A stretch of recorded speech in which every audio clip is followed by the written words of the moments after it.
even some Dothraki. It sounds thrilling, but there's little that information can do to help with me being trapped down here. Tyrion looked around him.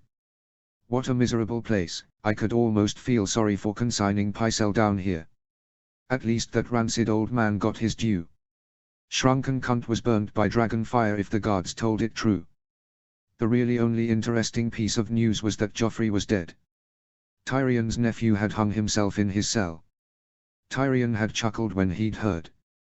As if anyone who actually knew that monster would have believed that he'd have had the courage to end his own life. It's laughable. Tyrion supposed that the former king had been killed by the new rulers of the capital. Though why kill him and leave me alive for the moment is baffling. Gods, don't tell me that Joffrey is better thought of than I am. That my nephew is more popular than I.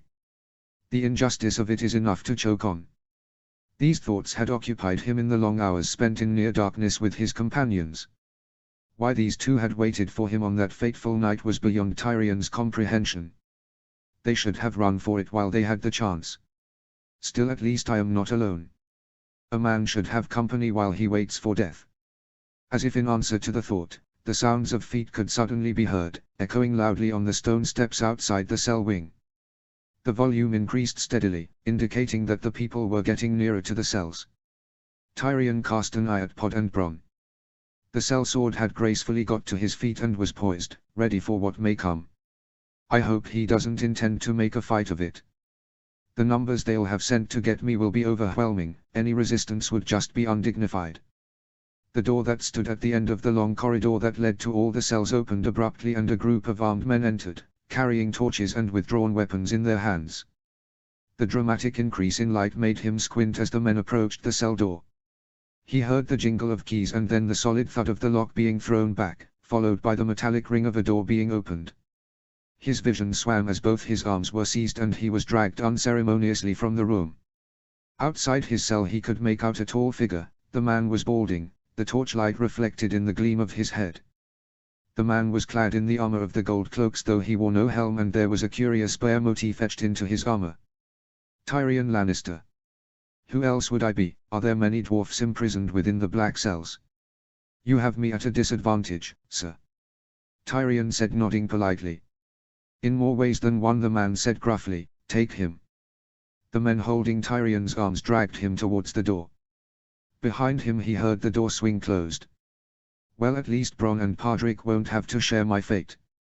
The men pulling him moved so quickly that Tyrion's feet barely touched the ground as he was manhandled up a flight of stairs and along a narrow passageway. His foot caught a broken piece of paving and he fought to keep from crying out in pain. They entered a small room where a group of other men were waiting. They quickly surrounded Tyrion and secured his hands in front of him with some ornate metal shackles. That done, the group moved on through an open doorway and out into an open courtyard. The sunlight was blinding. Tyrion screwed his eyes shut at the blazing light that seemed to want to rip his eyes from his skull. He'd have given anything for the ability to put his hands over his eyes to ward off the sun, but his arms were pinned and there was no freeing them. The punishing light lasted only the barest of moments though before they were under cover and continuing their progress through the castle. After a few minutes Tyrion and his escorts arrived in an antechamber where they waited. Tyrion used the short lull in movement to look around him. I know this room, we're at the side of the Great Hall. A courtier entered the room from a different door to the one that Tyrion had been led through. They're expecting you, Commander. Ah, so this is the new captain of the City Watch. He cast an eye over the grizzled shoulder. This one is more like Bywater than Janos Slynt. No idea if that bodes ill for me or not. Where are we going? Tyrion asked idly. Quiet, imp. The warrior snapped. One of the gold cloaks cuffed him hard about the head. He reeled from the blow and lost his footing. Thankfully he was caught about the arms before he was able to fall. He was dragged towards the open door. Let him walk out. The commander ordered, sourly. The queen would have him arrive in proper condition. With his head sagging, Tyrion had ample opportunity to survey his soiled clothes. What once had been finest leather and linen were now little more than threadbare rags. Even so he gathered his feet under him and straightened himself. He adjusted his clothing as best he could and walked unaided towards the door. He passed the entranceway and walked haltingly into the great hall. He had never seen the place so full of people. Though he had held court during his tenure as Hand of the King, the room had never been as packed as it was now.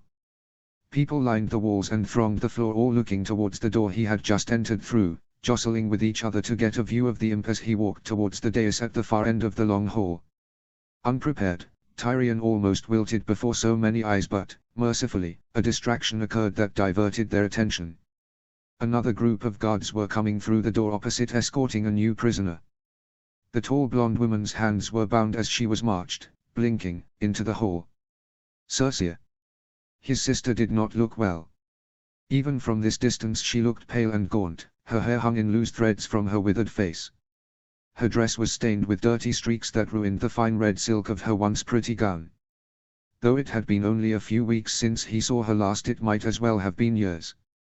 The jeers started then. Monster. Abomination. Brother fucker. All these and more were thrown at the prisoners as they were led through the room. The gold cloaks kept the people back as Tyrion walked forward, anxious to reach his destination and be away from the mob. He arrived at the foot of the stairs and was led to a makeshift stand. After a moment Cersei was pushed alongside him. Tyrion looked sideways to try and attract his sister's attention, but her eyes were locked, dejectedly, on the floor. Seven hells. What have they done to her? A staff was struck onto the stone flooring, the sound echoed around the cavernous room. Silence took over as the crowd hushed itself in expectation. Tyrion looked up the stairs towards the Iron Throne. There was a large number of nobles and commanders lines up looking down on him. At their center, were two high-backed chairs on which the new rulers of the city were sat. They looked down at Tyrion and Cersei, with the same look of bemused detachment. Must be so vindicating to see the children of your enemies humbled before you. To one side of the throne stood the figure of Barristan Selmy. The old knight stood at attention, surveying the hall, not even glancing at the prisoners. So, Selmy joined the Targaryens, great decision there, Joff. An armored lord stepped forward. The man was large, with thick red hair and a full beard. He was clad in the armor of the Golden Company with a cloak of red flowing behind him. On his left breast he wore the badge of the Hand of the King. The man paused, taking in the two captives. The hall will come to order, the man cried, in a deep rich voice. He paused, casting cool eyes over the hall where the last remnants of murmurings died. Their graces, King Aegon and Queen Daenerys, will now stand in judgment over Tyrion and Cersei of House Lannister. My son. Cersei rasped in a quiet tone, where is my son? She must mean Tommen. If she thought Joffrey was still alive, she'd ask after both her children. Tyrion looked up at the Lord for an answer, but he gave no sign that he had heard Cersei's question. The accused are charged, the Lord continued as he unfolded a scroll, with high treason, of having traitors' blood, of usurping power, of tyranny and of perpetuating injustice throughout the realm. He could have laughed. What nonsense is this?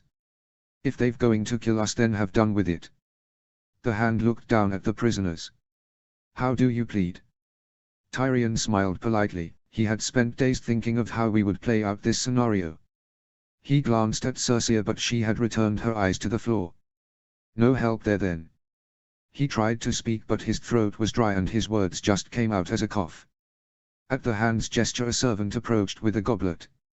Gratefully, he reached forward, took the goblet and drained it with one gulp. Only water, how disappointing. His throat felt better though. He returned the goblet to the servant. You'll forgive me, he spoke loudly so that the whole hall could hear, but I would like to know what basis these charges were made. The Lord's eyes blazed. It is not for the prisoner to question the court.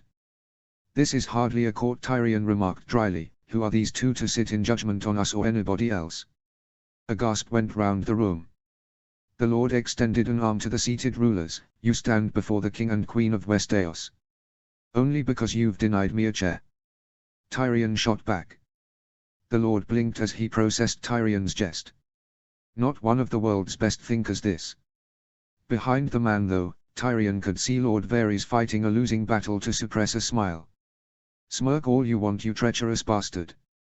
I should have had you join Pycelle in the Black Cells. Enough japes, the Queen spoke from her chair as she eyed him with amusement. You stand accused of treason. How do you plead? Tyrion gazed up at her. More beautiful than I remember, though I was distracted by the dragon she was riding when last I saw her. Sight of such a beast does tend to focus your mind. In order to meet those charges I need specifics. Who did I commit treason against? Against your lawful king. Aegon claimed from beside his aunt and queen. The imp adopted a puzzled look. I served King Joffrey faithfully and well. I'll admit that wasn't always yes. Not Joffrey, Aegon said, with a hint of exasperation. Both the reigns of Joffrey and his father have been rendered illegal and invalid. Have they indeed? How interesting. Aegon looked contemptuously at him. I was referring to King Aerys, my grandfather. He let his pretense at confusion deepen. Your grandfather died when I was but a child. I had nothing to do with events of that time. Nor did my sister. As for her children, you may recall that they were not even born at the time Robert Baratheon conducted his rebellion. But your father was involved. Aegon snarled. He betrayed his king and sacked the city in Robert's name. The better to serve the usurper. The crowd behind Tyrion rumbled in agreement. Hardly, father never did anything that did not serve himself first and others second. Well, then you should bring your charges against him. Tywin Lannister has already paid for his crimes. Aegon stated flatly, with a hint of triumph in his eyes. He was executed by Lord Connington for his role in my grandfather's death.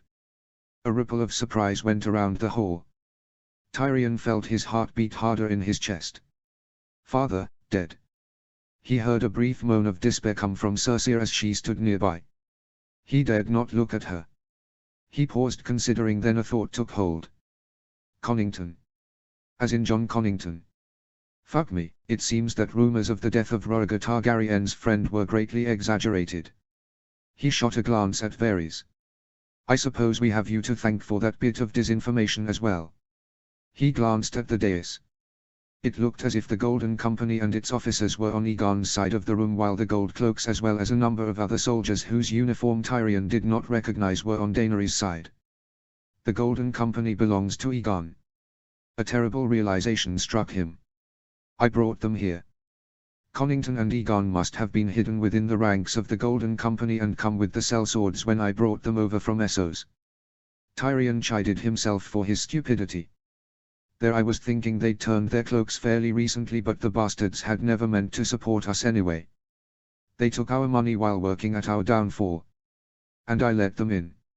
Seems as if father wasn't the only stupid one.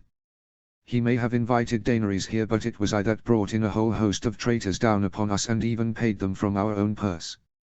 It's hard to see who the bigger fool is. Steeling himself, he looked up. Plenty of time to chastise myself later if I live. My point still stands. Neither I, my sister, my niece or my nephew were involved with any treason against Aerys, the second of his name. Aegon looked to the side of his throne. He caught the eye of a middle-aged lord who sat in an ornate wheelchair at the small council table.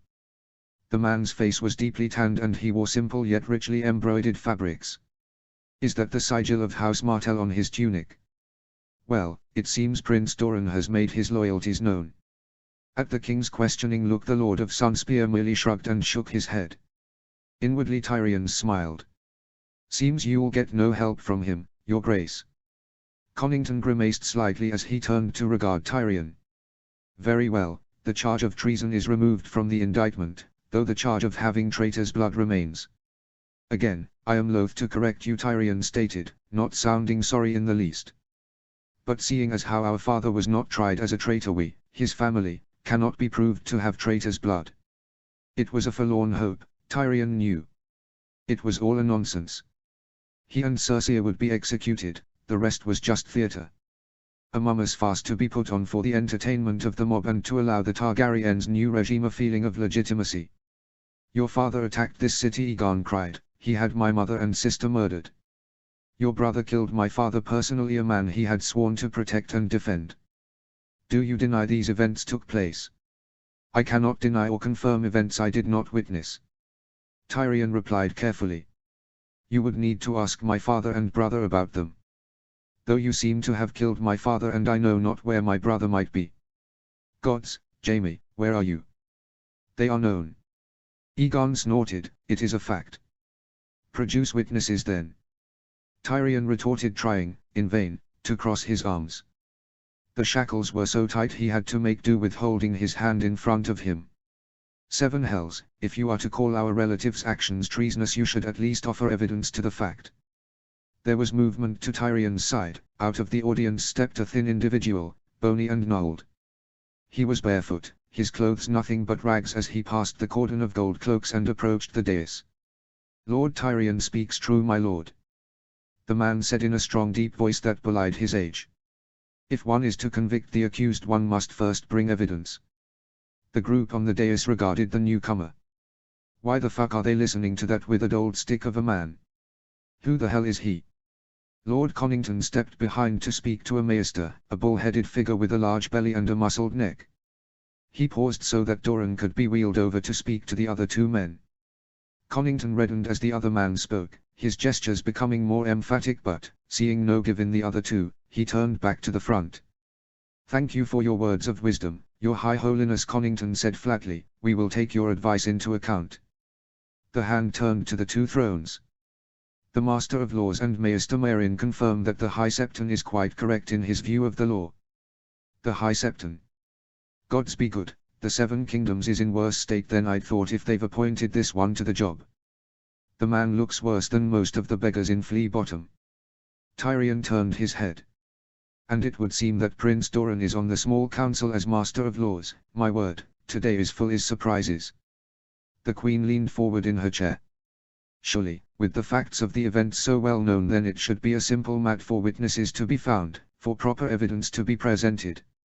Her king looked askance. "The facts of the case are well known, my queen. Why allow the imp to waste time? I would humbly suggest that the cause of justice is never a waste of time." Tyrion said simply, cutting in before Daenerys could answer, "Though your graces may well think differently." He saw his words strike home with the Dragon Queen. Daenerys paused as she whispered to Aegon. The man blanched and shook his head vigorously. He looked about to deliver an angry retort when Tyrion spoke up again. "Also, Your Grace, I would question this idea of whether the events at the end of the rebellion are really as well known as you assert." He pointed awkwardly with his bound hands at Aegon. "You yourself are believed to have died during the awful events here in the city. Thousands would have accepted it as a simple truth, yet here you stand with your family ascendant once again. Few would have credited it. Your very existence is proof that what is known about that time is less factual than we'd like." Aegon glared at him but said nothing. Connington spoke. "We have other witnesses.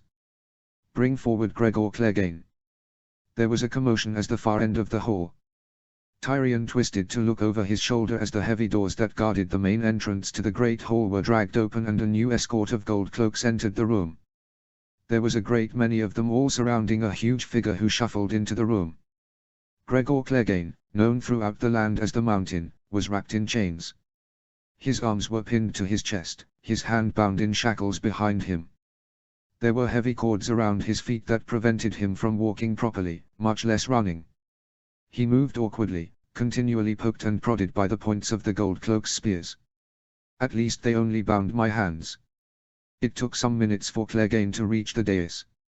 As he walked through the crowd, it parted in hushed awe at the size and menace of the Mountain, so fearsome was his reputation. Even though he was bound and surrounded by guards, no one present had the stomach to shout abuse at the man, as if afraid he'd break through and crush the life from them with his bare hands. An action, of which, he is more than capable. Finally, Clegane was brought alongside Tyrion and Cersei.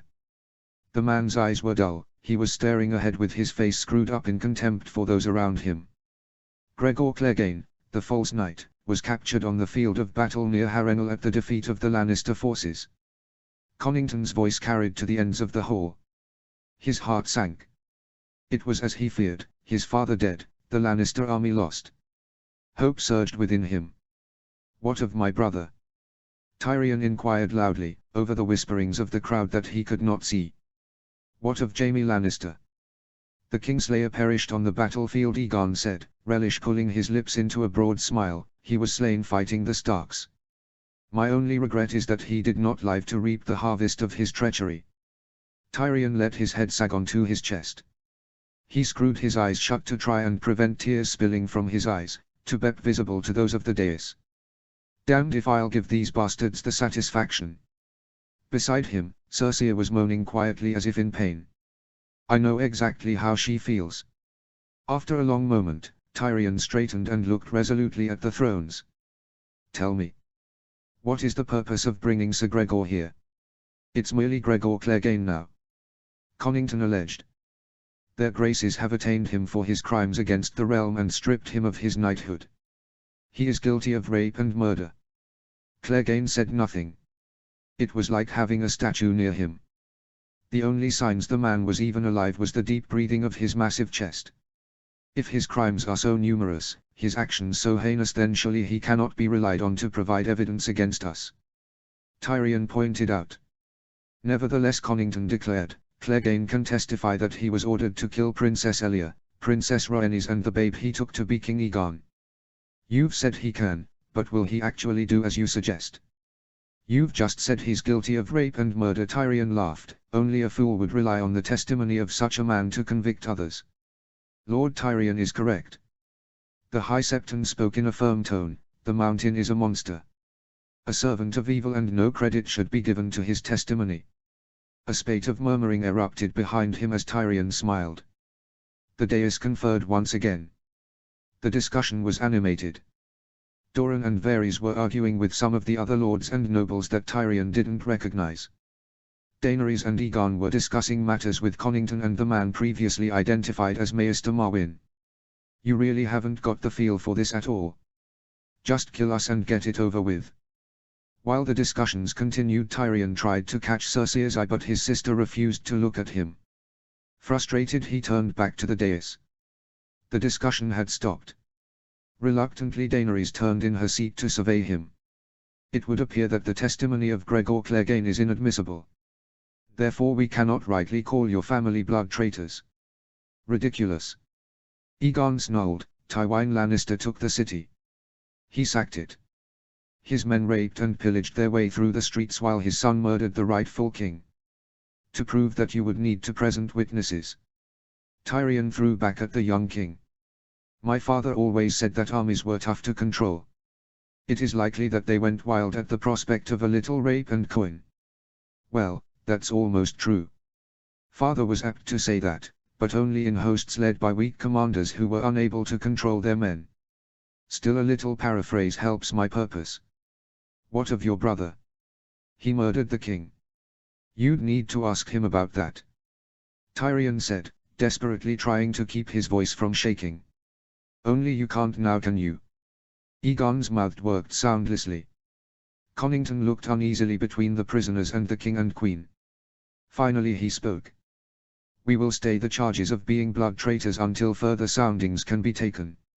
Aegon slammed his fist into the armrest of his chair. Almost at once he looked contrite at his lack of restraint. Tyrion, for his part, merely nodded. Right then, what's next? However, Connington went on, there is still the charges of murder, tyranny and injustice to consider. What say you two? A loud voice rang out. What is the meaning of this? The crowd burst into whispers, masking the sounds of the great hall doors being opened. Tyrion pivoted on his feet to look behind him again. In the doorway, flanked by a retinue of lords and knights, stood a young man, clad in the armor and apparel of a Northman. By his side was a pretty young lady with light brown hair and long green robes that did nothing to hide the heavily pregnant belly, which was evident to Tyrion, even at the great distance between them. He could also see the crowns that glittered on the pair's heads, the metals catching the torchlight as they moved. The man was striding down the length of the hall, the lady beside him holding to his arm but matching his pace as he got ever closer. The hubbub of the hall rose as the pair passed through them, with the new arrival's own party of knights and protectors keeping the observers back. Your Grace is early, Daenerys said. Tyrion turned to see that the Dragon Queen had risen from her chair and was now standing near to Aegon as they watched the new arrivals as they approached. It would appear we are late, the man's voice called from behind Tyrion. We were told that the trial of the Mountain would start at noon. Yet here you all are, already assembled and passing judgment. The sentencing of the Mountain has not yet occurred, Stark. Aegon said in a bored voice, you are in plenty of time. Stark. Tyrion looked again. The man was a lot closer now. By the gods, is this the same boy I saw at Winterfell on my journey south from the wall? I barely recognize him. His eyes darted to Robb Stark's side. So this is Margaery Tyrell then, simply lovely. But that raised more questions than it answered. What on earth is Robb Stark doing here? Is he allied to the Targaryens? Was our defeat at Harrenhal the result of a pact between the wolf and the dragon? Robb Stark walked past the prisoners with barely a glance at either Cersei or Tyrion. He stopped at the base of the dais with a foot rested on the first step. He nodded respectfully at the Dragon Queen. What of the others? Of Cersei and her brother? The Stark boy looked angry. We are just about to conduct their trial. Connington said warily, we have only just got to reading the charges. Without my being present. Robb mused, why was I not informed? Aegon sat forward in his chair, I hardly think this concerns you, Stark. Robb Stark regarded the Targaryen with thinly veiled contempt. House Lannister has committed great crimes against my kingdom. They are responsible for the invasion of the Riverlands, the arrest of my father and the plot to turn some of my own bannermen against me. Had the Lannisters been successful, my wife and unborn child would have been murdered. The boy's eyes grew cold. I believe that concerns me a great deal, Your Grace. Under normal circumstance he would have enjoyed the bickering of his enemies. As it was, Tyrion's blood turned to ice. I knew that ridiculous plot at Edmure Tully's wedding would come back to bite us. The North remembers, Father.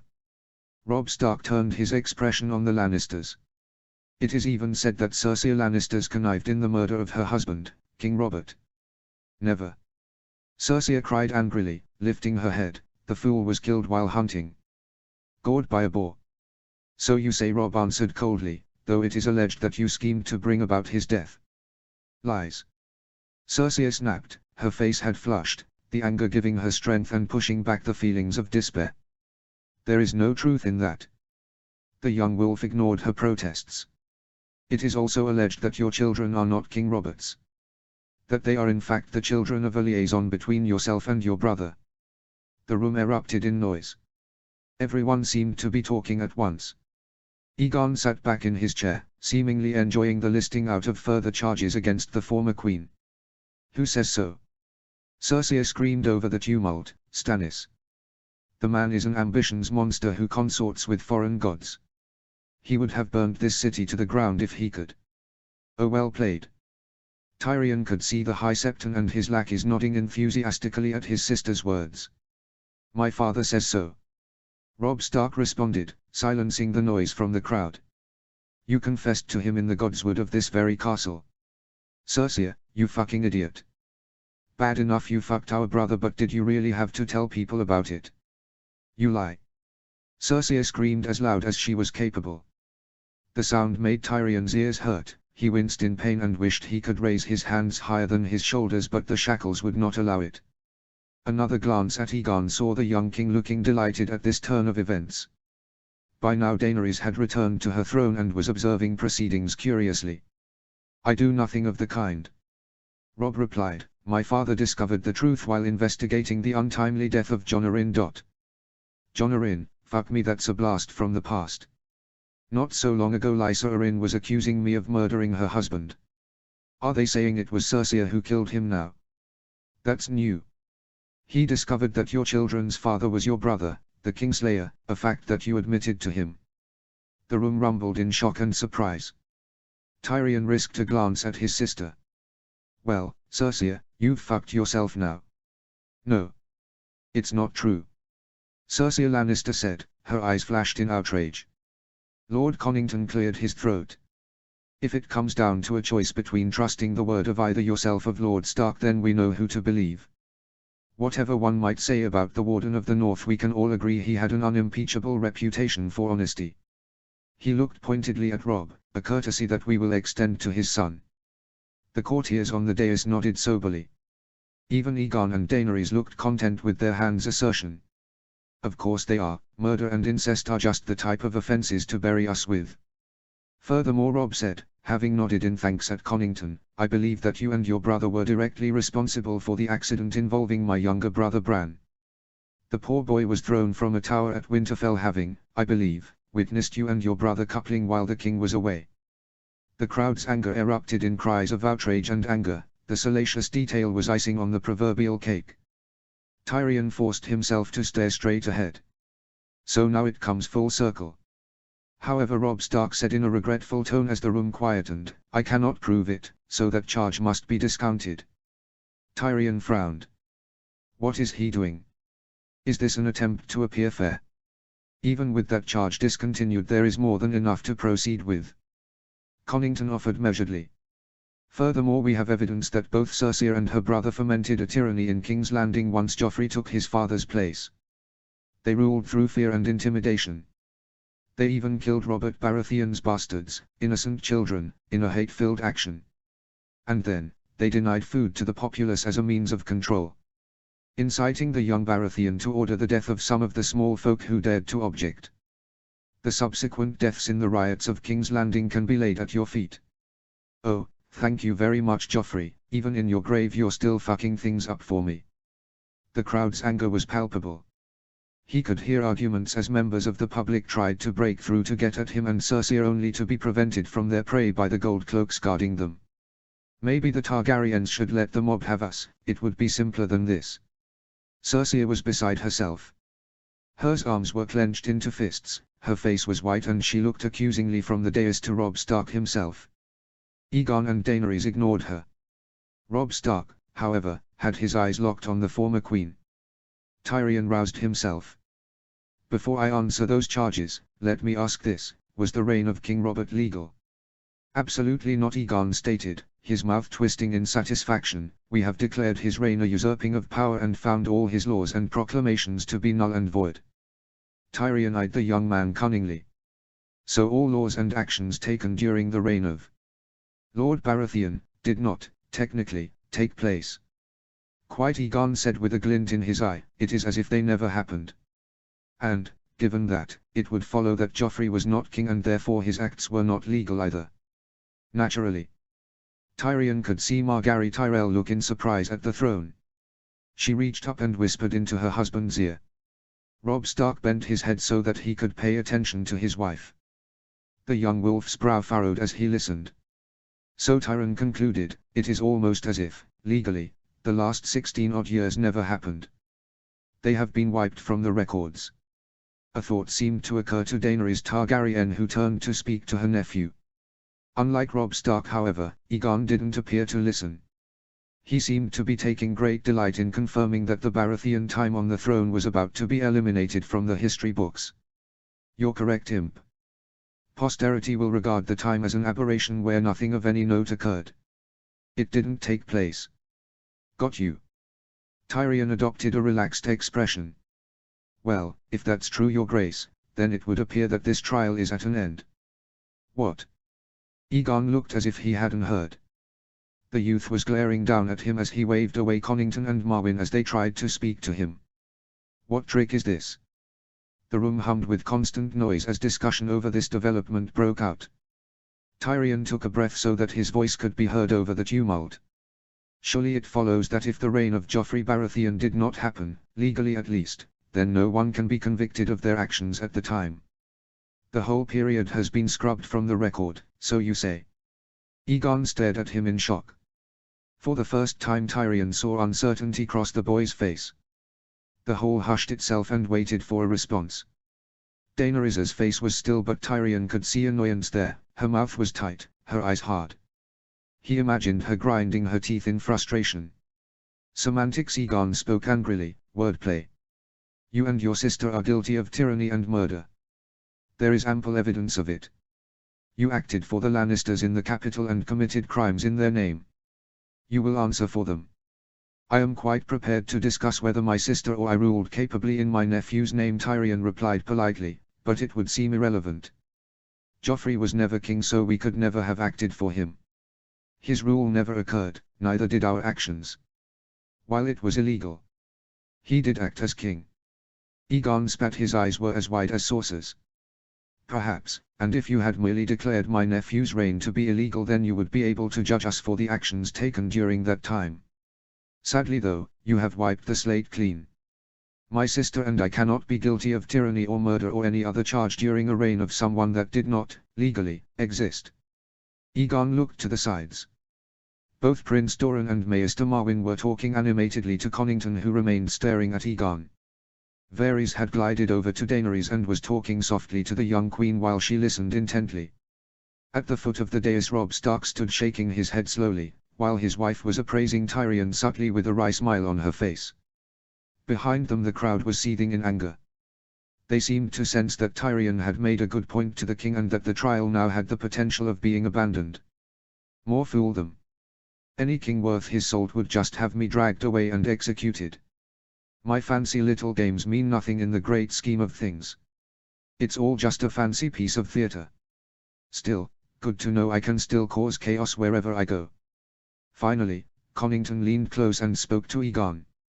He was too far away and the crowd was too loud for Tyrion to be able to determine the exact words, but Egon's look of unhappiness and anger was unmistakable. He shook his head at Connington, who sighed and then straightened by the throne. It would appear that the Lannister has a point. Tyrion looked in astonishment at Robb Stark. If he had not seen the man's mouth move he would have never believed it was him who had spoken. Daenerys too looked perplexed. You would have us acquit them. Set them free. Robb Stark quickly exchanged a glance with his wife. I only say that some good points have been made, he said slowly. They should be considered by the small council and learned individuals before proceeding. The two Targaryens looked at one another somewhat confused. He's trying to let you save face, you morons. To extract yourselves from this mess of your own creation. As he watched this consternation play out on the faces of the new monarchs, Varys bent down again and spoke to Daenerys quietly. On the other side of the thrones Lord Connington did likewise with Egon, who was still shaking his head enraged. It was Daenerys who finally spoke as Varys stepped away from her throne. You have made a compelling argument, Lord Tyrion, the Queen said, the words coming in short bursts as if pulled reluctantly from the pretty woman's mouth. This needs careful deliberation by the council and will require us to consult with the High Septon. We shall reconvene this trial at another time. The hall exploded in noise. The crowd shouted angrily at the dais. Some of the people were shaking their fists and throwing curses at the Targaryens, both of whom looked shocked and dismayed. Tyrion glanced at Robb Stark and Margaery Tyrell. The young wolf looked stoically resigned to the situation while Margaery stifled a grin that had come to her face. She's enjoying the mess the Targaryens have made for themselves. Tyrion marveled. Looks like I'm not the only one using the situation to my benefit. He had never met the Rose of Highgarden before, but he was intrigued. I don't know you, girl, but I like what I see. More gold cloaks were summoned and the crowd slowly quietened itself. Having spears pointed at you will do that. Tyrion slowly looked up at the thrones, keeping a smile from his face. All this is nonsense. They'll just kill me in my cell like they did Joffrey, especially now that I've made them look like fools. Silence! Roared Jon Connington to make sure the remnants of noise was extinguished. We will have order here. Good luck with that. You've allowed me to turn this whole proceeding into a mummer's farce. When quiet had been established, Lord Connington turned towards the thrones and looked expectantly at the king and queen. Prince Doran spoke from his position behind the throne. Cersei of House Lannister, you are accused of murder and incest. How do you plead? They are all baseless lies. Cersei declared in a shrill voice. My children are trueborn and my husband died in a hunting accident. No one alive can prove differently. Doran nodded as if expecting nothing less. He shifted in his wheelchair as if seeking the authority of the rulers, both of whom still appeared dazed. Frustrated, he turned back towards Tyrion's sister. Very well, we shall. A loud cough interrupted the ruler of Dorne. The High Septon stepped forward and offered a small bow of his head towards the dais. With all respect, my lords, the old man drawled, I would again petition to have Lady Cersei tried by the faith in this matter. That petition is still under consideration, Connington snapped irritably. Indeed, the High Septon replied, but now would obviously appear to be the best time to determine the outcome of said petition. It is denied. Egon cried, standing and glowering at the High Septon. The faith has no right to judge this matter. The faith has every right, young man, the High Septon said sternly as if he was a maester instructing a student. The faith is the sole authority on marriage in the Seven Kingdoms. If Cersei Lannister is accused of betraying her wedding vows, then we should be the ones to judge the issue. The legitimacy of her children and their status in society is in doubt after her. The crowd murmured its agreement. Egon retook his seat as he glanced uncertainly at his advisers. Tyrion looked down smilingly. For the love of the seven, you've been undone by an old man in a sackcloth. You should be ashamed of yourself. Seeing his king's confusion, Connington took over. He exchanged meaningful looks between Varys, Doran and Marwyn. When they all nodded reluctantly, he turned his head to regard the High Septon. Very well, we can see no reason not to allow the faith to adjudicate this matter. He addressed the former queen. Cersei Lannister, you will be remanded into the custody of the faith and the High Septon until your guilt or innocence can be determined. The High Septon nodded his head in acknowledgement of the ruling. He turned and walked back to stand with his followers, a great look of satisfaction on his face. At least Cersei will be allowed out of the cells and taken to the Great September. No chance of her committing suicide in her cell now.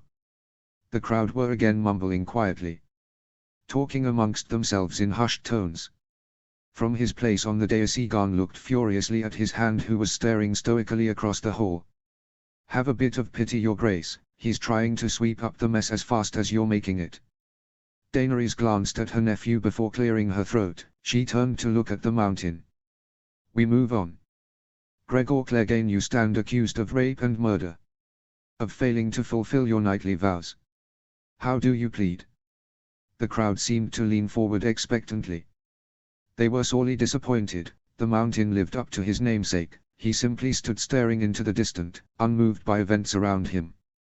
Gregor Clegane, the queen repeated, glaring angrily at the former knight.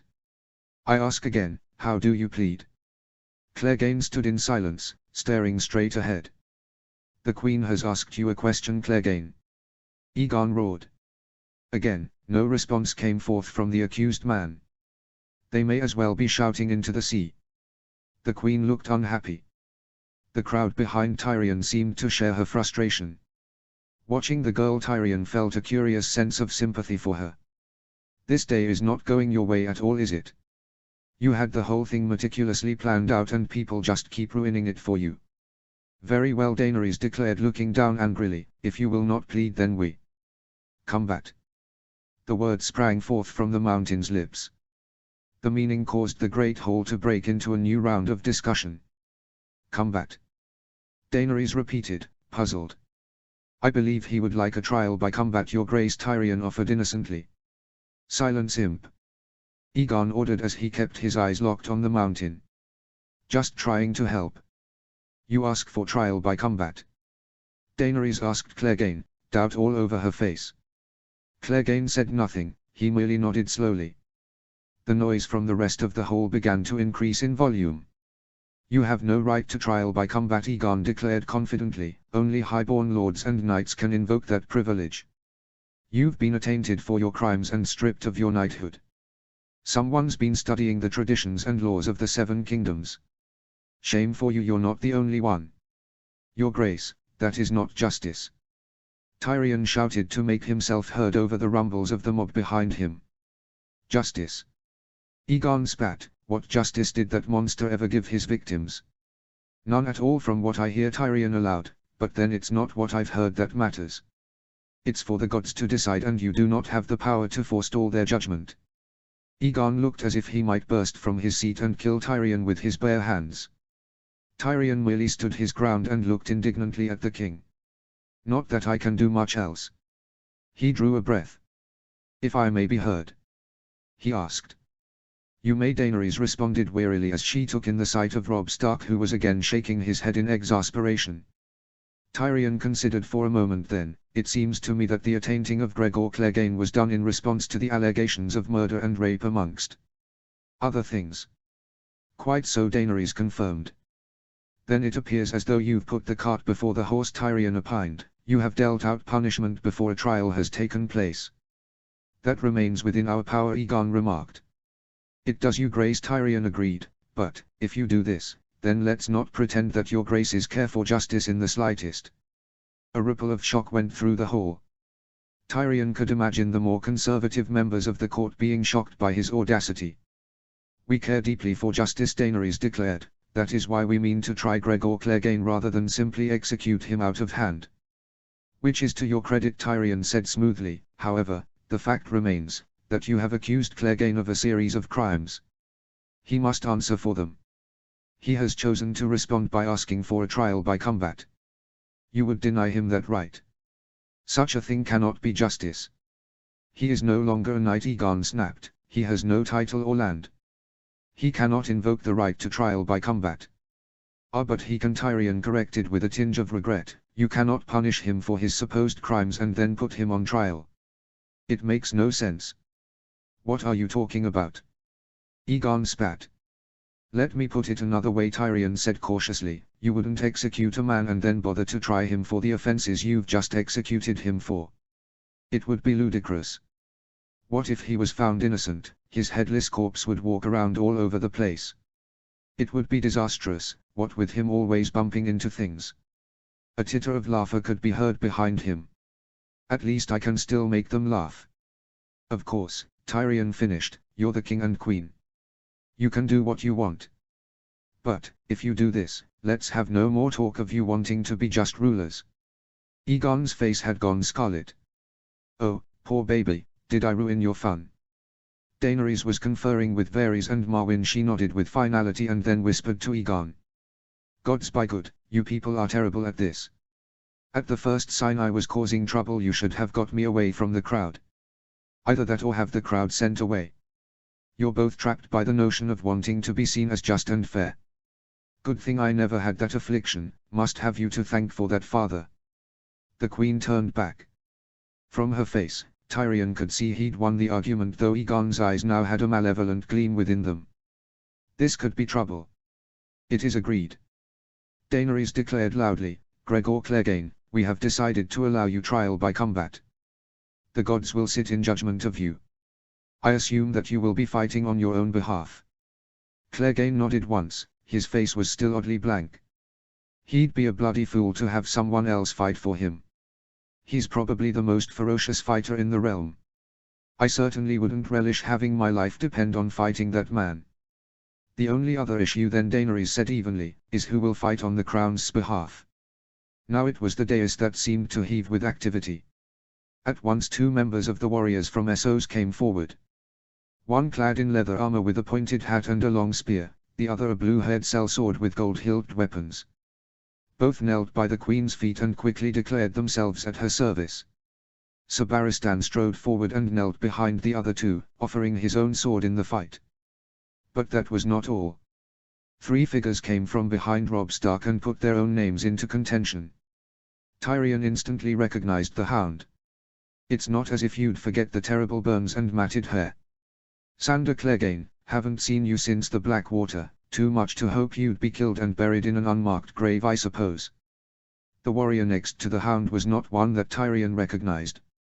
The man was large and solidly built in plate armor with short-cropped blonde hair. The warrior turned to quickly speak to Robb Stark and Tyrion got a glance at the person's face. Fuck me, is that a woman?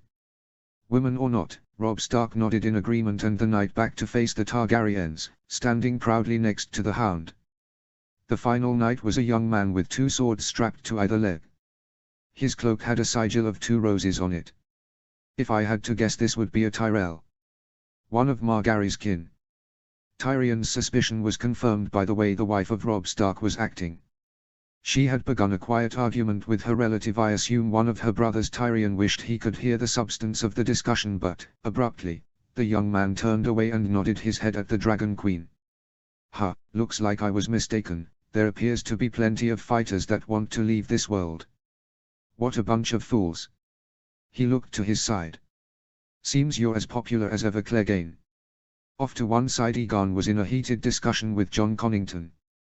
The Hand was shaking his head and spreading his hands in entreaty. For his part, the young king was holding his own, waving a hand dismissively and looking earnestly towards the mountain. Tyrion smiled. Of course, the mountain killed his mother and sister, the boy wants revenge. Daenerys Targaryen looked surprised at the number of highborn volunteers. She surveyed the group before looking at her nephew, who had pulled away from Connington and had turned expectantly towards her. If he asks, you have to say yes. Anything less would be a slap in the face. Tyrion mused. What a quandary for the pretty woman. Your Grace. A voice called out from the back of the dais. A lithe warrior, dressed in a light bronze tunic, walked through the crowd and bowed elaborately before the throne. "Prince Oberyn?" Dany asked, curiously. "Ah, Doran's little brother. How interesting. I would ask for the honor of being able to fight the mountain," the Dornish noble declared. "You can't be serious." Aegon snarled. "I have never been more serious in my life, nephew," Oberyn replied, his voice as smooth as silk. "This man raped and killed my sister and her daughter. I would have justice. They were my mother and sister." Aegon protested, shaking off the restraining hand of Lord Connington. "And yet you are the king," Oberyn replied. "You are too valuable to risk in such a contest." "Too inexperienced, you mean?" "I, on the other hand," Oberyn smiled seriously, "am not valuable at all and have a vested interest in bringing this monster to justice." "As do I." The Tyrell sibling spoke from the foot of the dais. "The man killed my brother. My sympathies. As one who loves my own brother, I can only imagine the pain you must be feeling," Oberyn offered, keeping his eyes locked on Daenerys. "Tell me, when did such a tragedy occur?" "At the Battle of Harrenhal," was the response. "Ah, then it was done in battle." "It was," the man answered. "Then it was not murder," Oberyn said simply, "merely combat. I, on the other hand, lost my sister and my niece in the sack of King's Landing." He pointed down the steps at the mountain. "I lost them because of that abomination there." He smiled sweetly at the Dragon Queen. "I would have justice." Daenerys looked back at Doran. The Prince of Dorne sat in his wheelchair looking very pale, but, after he had shared a look with his brother, Doran nodded at the Queen reluctantly. "We have no objection," Robb Stark added. He had laid a soothing hand on his wife's arm. The Tyrell Rose was looking forlornly towards her brother, who shot both her and her husband a murderous look. "Very well," Daenerys said. "Trial by combat will take place the day after tomorrow." Notes. People keep asking, so here we go. Jon is alive and well and at the wall. He is in this story, but, for the moment, his story is progressing along the lines of the book and TV show. Until canon divergence, there is no need to see him, similar to Dany, D. Chapter 61, Eddard v. Chapter text. He stood in the blackened, charred remains of his home. He had been born within these walls, raised for his first years amongst the stones and wooden glades of the castle's Godswood. He hadn't grown up here, he had had the privilege of maturing in the Eyrie, where he had been sent as ward to Lord Jon Arryn. The lessons he's learnt in the high halls of House Arryn had made him the man he was today. But it was always the North, and Winterfell in particular, that had provided the bedrock of his being. No more. The castle was nothing but a burnt-out shell. A remnant of past glories, now decayed. If not dead, then at least dying. The broad thick stone of the walls had offered no protection to the fires started within. He sighed as he walked through the courtyard, his men keeping a discreet distance back to allow him a moment alone in his family home. Or at least what's left of it. He surveyed the yard, memories returning to him with a speed he made no effort to stop. Recollections of his learning to ride a horse, of racing with his sister Lyanna up through the portcullis and across the open fields around the castle, of sparring with Brandon and then Benjen. The indomitable figure of Roderick Castle standing nearby watching them with a critical eye. His stern gaze and ludicrous facial hair giving him a fierce yet comical visage. Roderick Castle. He died fighting here. Trying to do his duty by freeing this place from the grip of the Ironborn. That, Ned knew, was not the full story. Now that Ned's host was through the neck and was receiving reports from loyal houses, the terrible crimes of House Bolton that had been perpetrated against the North was now being uncovered. When the Ironborn has first been spotted, the call had gone out across the North for loyal forces to assemble and repel the invaders, with particular emphasis on the Ironborn's campaign against Torrhen's Square and the west coast of the North. It had been Ned's son Bran who had ordered the best portion of Winterfell's garrison, a force already under strength from the campaign in the south, to march to relieve Torrhen's Square. While the small garrison had been occupied elsewhere, the Ironborn had taken the castle, using the knowledge of Theon Greyjoy gleaned through growing up here as Ned's own ward. It must have been so easy. A sneak attack, no real resistance. Theon must have been laughing his head off. In one stroke he had done something that his forefathers had never dared dream of. He had sailed into the heart of the North and taken the ancestral seat of House Stark without a drop of Ironborn blood being spilt. What followed next baffled Ned completely. Having taken Winterfell in a daring raid, Theon decided that he would rule the lands he had conquered. The son of Balon Greyjoy determined that his raid was more that of conquest rather than one of simple pillage. Theon had styled himself the Prince of Winterfell and had meant to make the castle his own seat, no doubt in retribution for the Starks holding him as a hostage all these years. A petty, spiteful, act of revenge. Madness. Utter madness. Ned thought to himself as he passed through the entranceway into the great hall. The heavy doors were mere reeks of what they had been. What wood was left was charred and splintered. Why did Theon remain here? There is no way he could possibly have held the place. Even if he managed to subdue the small folk of the region, Robb's force in the south would have eventually returned home and would have punished the invader. Much as we are doing right now. But the shock of the raid and Theon's betrayal was nothing compared to what followed. Sir Roderick returned to Winterfell, intent on retaking the castle from the Ironborn.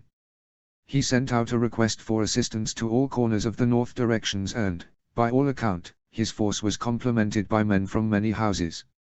Estimates were that Sir Roderick had an army of 2,000 men when he approached the walls of Winterfell. It should have been a simple matter. The Ironborn could have barely numbered 100 warriors, and yet the whole force that had gone against them had been surprised, slaughtered and routed to the winds. Courtesy of House Bolton. Ned felt his face harden. When the host had arrived at Castle Sewin, he had spent a productive evening discussing matters with Jonelle Sewin. When Eddard returned her father's body to her and confirmed her as the new lady of the castle, the maid had wept for hours, but, as she had worked through her grief, she had been willing to tell Lord Stark of her brother Cley. The heir to House Sewin had joined Sir Roderick's force and led a force of Sewin men north to counter the Ironborn. Just over a week later, a small number of men came staggering south, saying the castle's host had been betrayed by the forces of House Bolton. A force, some 600 strong, had ridden straight up to Sir Roderick's lines under the pretense of friendship. Suspecting nothing, Roderick had let the bastard of Bolton get too close. The son of Roose Bolton had promptly attacked the host, shattering it utterly. With the Loyalist army destroyed, the Boltons then proceeded to sack the castle. Ned knew that the action had been blamed on the Ironborn. With her brother dead, and father in the south, Jonelle had had no option but to allow Ramsay Bolton to make off with Winterfell's women and children. She desired vengeance for the murder of her brother and the loss of her people, but there was naught she could do. Jonelle had tried to warn other houses, but they too lacked the strength or coordination to seek justice, if they believed her at all. The Boltons had proceeded to use fear and intimidation to keep their neighbors in line. Hornwood, its lord lost in one of the failed attacks on Moat Cailin, had been co-opted by Ramsay. He had married the aged, widowed Donella Hornwood and, just as quickly disposed of her, claiming her lands in the name of his own house. Even then, the rest of the noble houses stood and did nothing. All were cowed by Ramsay's ferocity and the attacks by the Ironborn that had taken such a toll. More than that, Jonelle told Ned, they did not believe that a fellow northerner would behave so treacherously. By the time word came from the south, it was too late. The northerners were too disorganized, had lost too much, to be able to stop the Boltons from spreading their influence and fomenting rebellion. The Dustins, the Stouts, the Whitehills and the Ryswells had all joined against the other houses. And Ned suspected that there were more supporting the rebels from the sidelines. The Boltons had played on old rivalries and animosities amongst the northerners and promised that the Starks had been defeated or killed in the Riverlands. While they had not been believed, it had stayed the hands of many Stark allies who were unsure of the truth. Now though, they will know the truth. And those that have betrayed our house, and the North itself, will answer to me. With a heavy heart, Ned surveyed the damage. The ceiling of the great hall had collapsed, much like the whole side of the first keep. He looked across the room, imagining the feasts that had been held here. Of his father occupying the high table, of his own children growing up in these halls. Ned felt the urge to weep, but he abruptly pushed the sensation away. The devastation here was just the start, he knew. The library tower now had a moat caused by water seeping through the broken paving stones and walls that had kept the underground streams at bay. The moat steamed as it was heated from the fissures below the ground. The effect was a curious one. It was almost as if the tower was still aflame with the steam from the water covering the stone from view, especially at night. Maester Lewin's tower, the old man's home for many years, had been destroyed, along with the bridge that connected the bell tower to the rookery. Ned could only imagine what the hardened Maester would have made of such destruction. He sighed again. So much devastation, and for what? A petty act of vengeance. The Bolton desire for power. Father. Ned turned to watch his daughter enter through the ruin of the burnt doors behind him. He nodded to her in greeting. Arya looked distraught as she examined the damage to her home. He imagined that her feelings were much the same as his, magnified by the fact that she was essentially still looking through the eyes of a child. Much as I might forget that fact at times. He looked at her sympathetically. For a moment Arya wavered, but then her gaze hardened and, when she turned her eyes on her father, they were nothing but cold flints of ice. Harold Hardang wants to know what to do with the small folk we found. Ned nodded thoughtfully. When they had arrived at Winterfell, they had discovered dozens of small folk who had sought shelter in the ruins of the castle. The thick stone walls and heated paving provided from the hot springs below, proved a comfortable respite from the elements. I will deal with them in a moment. I was just seeing the scope of the damage for myself. His daughter glanced around. Can the castle be repaired? She asked quietly. Ned was not fooled. His daughter's attempts at nonchalance hid a secret fear that the ancestral home of the Starks, her home, would be gone forever. It can be repaired, he assured her. And it will be. This last was more for himself. Arya swallowed. It will be a lot of work. This place is a wasteland. Her father gave her a firm smile. Perhaps, but then I'm sure that's what the first men thought when they came here. The men of old built here, we shall do the same. Ned walked the remainder of the hall and passed through a doorway onto the stone stairs that led up to his chambers. He took them quickly, though ever cautious that the structure he was now in might not be as sound as in the past. The echoing footfalls behind him betrayed Arya's presence as she followed him up to the family quarters. This place had fared better than the rest, though it was still damaged by fire and exposure to the elements. Still, it was something. He crossed to a smaller set of stairs that led to his solar. He climbed hastily and pushed open the wooden doors, or what was left of them at least, and stepped into the room. It was much as he had left it, though the place had been stripped of any valuables. Not that I ever had many of those. I imagine Catelyn's dresses and jewelry, what little she had had, was gone. I should have expected nothing less. Ned walked over to his desk and saw that a few scanned papers remained. There was little of value here, but it was interesting how simple his life had been over a year ago. Back then I just had to deal with the harvest, small legal issues and the execution of a deserter of the Night's Watch. Now the whole world has changed and I must reclaim my homelands from thieves and traitors. He reached down and opened a small drawer within the desk. Inside was a small box with the faint picture of a direwolf scratched into the wood. It was such a small, innocuous item that it was no wonder it had been missed by the looters who had come calling in the Stark's absence. He pulled the object from the desk and lightly slipped the box open and examined the contents. Excellent. Just what I need. Father, Ned glanced upwards. He knew what was coming. The answer is no, Arya. We have been through this a number of times. My answer remains unchanged. Arya's face set determinedly. It's not fair. I want to fight. He gave her a sideways look. The fact that you're bleating on about fairness is proof to me that you are unsuitable to take into battle, a place that is neither fair nor just. You lack the maturity. The girl snorted at him. Please. This has nothing to do with age or maturity. This is because I am a girl. You are not even of age, Ned persisted. Huh. You wouldn't let me fight even if I was. Arya argued, her face looking so much like her mother's when Ned and she would argue, which wasn't often unless Jon was involved. And they say that Sansa is her mother's daughter. Arya crossed her arms. Tell me that I'm wrong. He would not lie to her. I want you safe from harm, he conceded quietly. Is that so wrong? Arya was not deterred by his admission. There is nowhere in the world that's safe from harm. Hell's father, mother and Robb almost got killed at Uncle Edmure's wedding. Language. Arya rolled her eyes. She shook with frustration. Father, we are at war.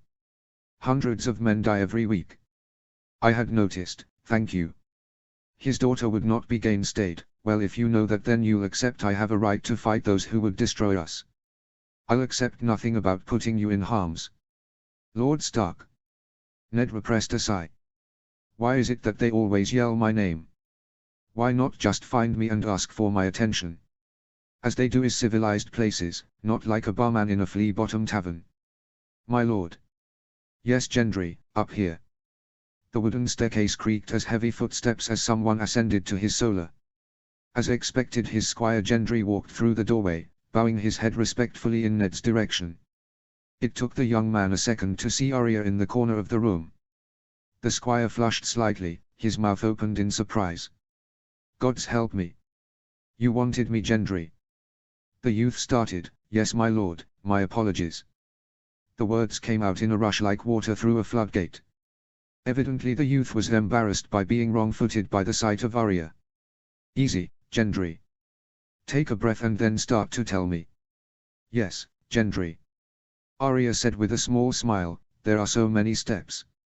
Ned looked down to ensure that Gendry did not see his look of impatience. He was beginning to regret having brought Arya with him at all. Though he loved her with all his heart, her presence in his army was proving to be a distraction. She insisted on partaking in drills with the men and practiced with Syrio and the various sword masters night and day. This, in and of itself, was not a concern to Ned, but he had noticed that her presence sparked fierce competition amongst the men, especially when she seemed to excel in the various skills, in most cases more so than the men whose lives depended on their abilities. At first he had paid the little competitions no mind, nor even cared when Howland Reed reported that Wagers had been among the man over who could best her in the tourney yard. Even when the winning purse reached an absurd amount, he refused to say a word on it. Let her practice with them if it keeps her occupied. There was also, he had to admit, a certain amount of pride that his daughter could beat older, more experienced Solidus. But then when men started becoming injured, his opinion changed. He could see that the men's pride was at risk, and that could only lead to danger and risk of serious injury. Their need to best this mere girl was causing the men to abandon caution and become foolhardy. Arya did not help matters by teasing and goading the men. His daughter assured him that it was all good-natured, but the effect was clear. Less than a week ago Ned's outriders had encountered an Ironborn patrol that had originated from Torrens Square.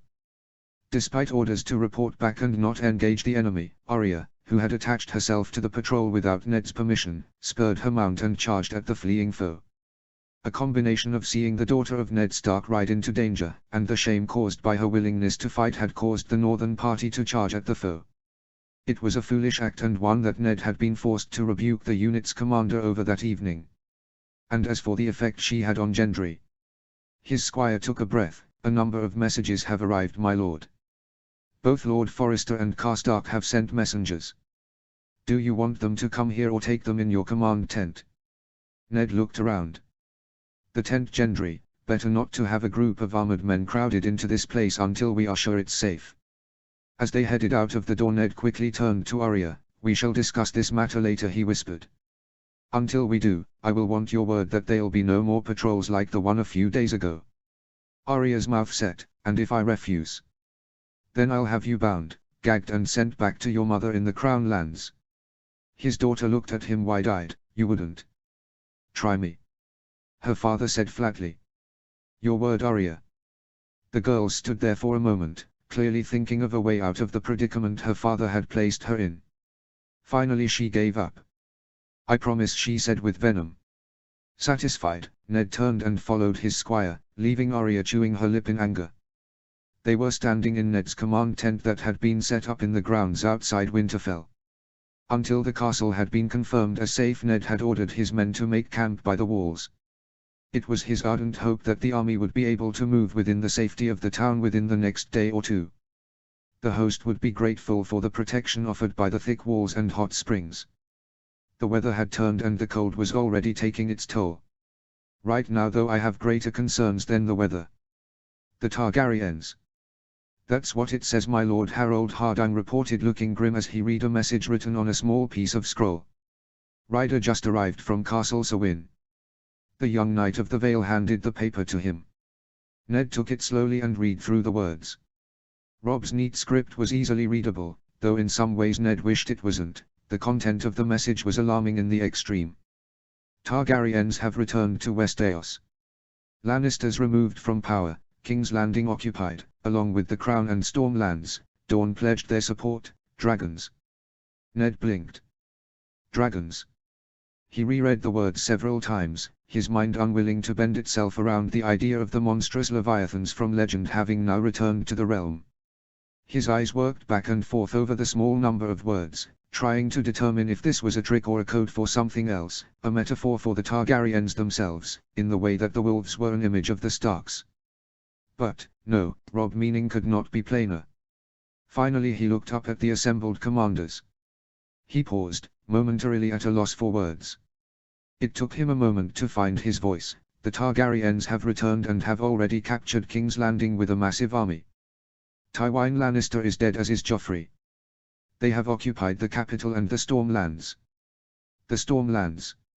Lord Horton Redfort asked, wiping his brow where sweat had started to bead despite the cold. How is that possible? Is Stannis defeated?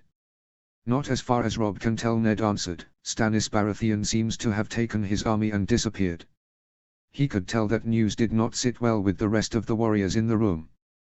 With Tywin Lannister dead and Randall Tully and Brynden Tully pledged to their cause, Stannis was the most able battle commander in the Seven Kingdoms. And he's missing. Sir Jasper Redfort, Horton's son and heir, cleared his throat loudly. So the Targaryens, they're back. Indeed, Ned replied, looking over Rob's message. But Horton said slowly, they were all killed in the rebellion. Not all, Ned said. Not by a long way. Aerys Queen and infant son fled the capital when we approached. They were spirited away to Dragonstone. Queen Rolla died giving birth to a daughter, Daenerys. As Robert's navy approached, the two siblings escaped to Essos, where they have lived ever since. It is this girl, Daenerys, who has returned along with a boy claiming to be Prince Aegon, Rhaegar's son. There was silence in the tent, as the men took this in. You have doubts of this Aegon, my lord? Horton Redfort inquired. I saw the bodies of Aegon and his sister, Ned replied, repressing a shudder at the memory of the dead children. Though there was nothing left of the body to help identify them. Tywin Lannister assured us that the bodies were those of the royal siblings, and we took him at his word. How then can this boy? Horton trailed off. I don't know. Ned responded, and at this time it is immaterial. The fact is that Aegon, or a boy claiming to be Aegon, is in charge of a large army. They have taken and secured the capital. But that is not the most alarming point, my lords. My son reports that the Targaryen army has at least 3 living dragons. Gods be good! Horton exclaimed, his face sagging in shock. At a glance round the table, Ned could see the same look of befuddlement on both the faces of Jasper Redfort and Harold Hardime. Only Howland Reed seemed unperturbed. Not surprising, Howland was unmoved when faced with the prospect of fighting 3 Kingsguard, one of whom was Arthur Dayne. The memory came back unbidden, as it always did.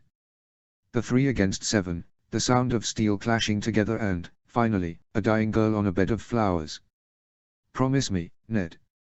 He shook himself to return to the present. He paused before stating calmly. It would seem the game has changed. Lord Redfort nodded in agreement. Shall I issue orders for the army to prepare to march, my lord? Ned arched an eyebrow. March where, Horton? Redfort appeared surprised. Why, south to King's Landing, my lord. Where else? King's Landing is a long way away. This unexpected development will have to be dealt with another time and by others. I must trust Rob in this, to have faith that he can counter this new threat. Lord Redfort looked at him perplexed. You mean to leave the Targaryens to their own devices? Ned looked up sharply at the Vale Lord. My son is present, my lord, with his army. The Targaryens are hardly being left alone to do as they wished. Redfort considered this for a moment. Then, forgive me, my lord, but surely we should head south to support your son in dealing with any threat the invaders might pose. Does my lord suggest we abandon the north once again?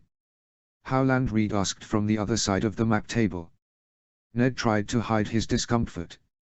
He did not need reminding that he and his family were responsible for this land and all that happened within it.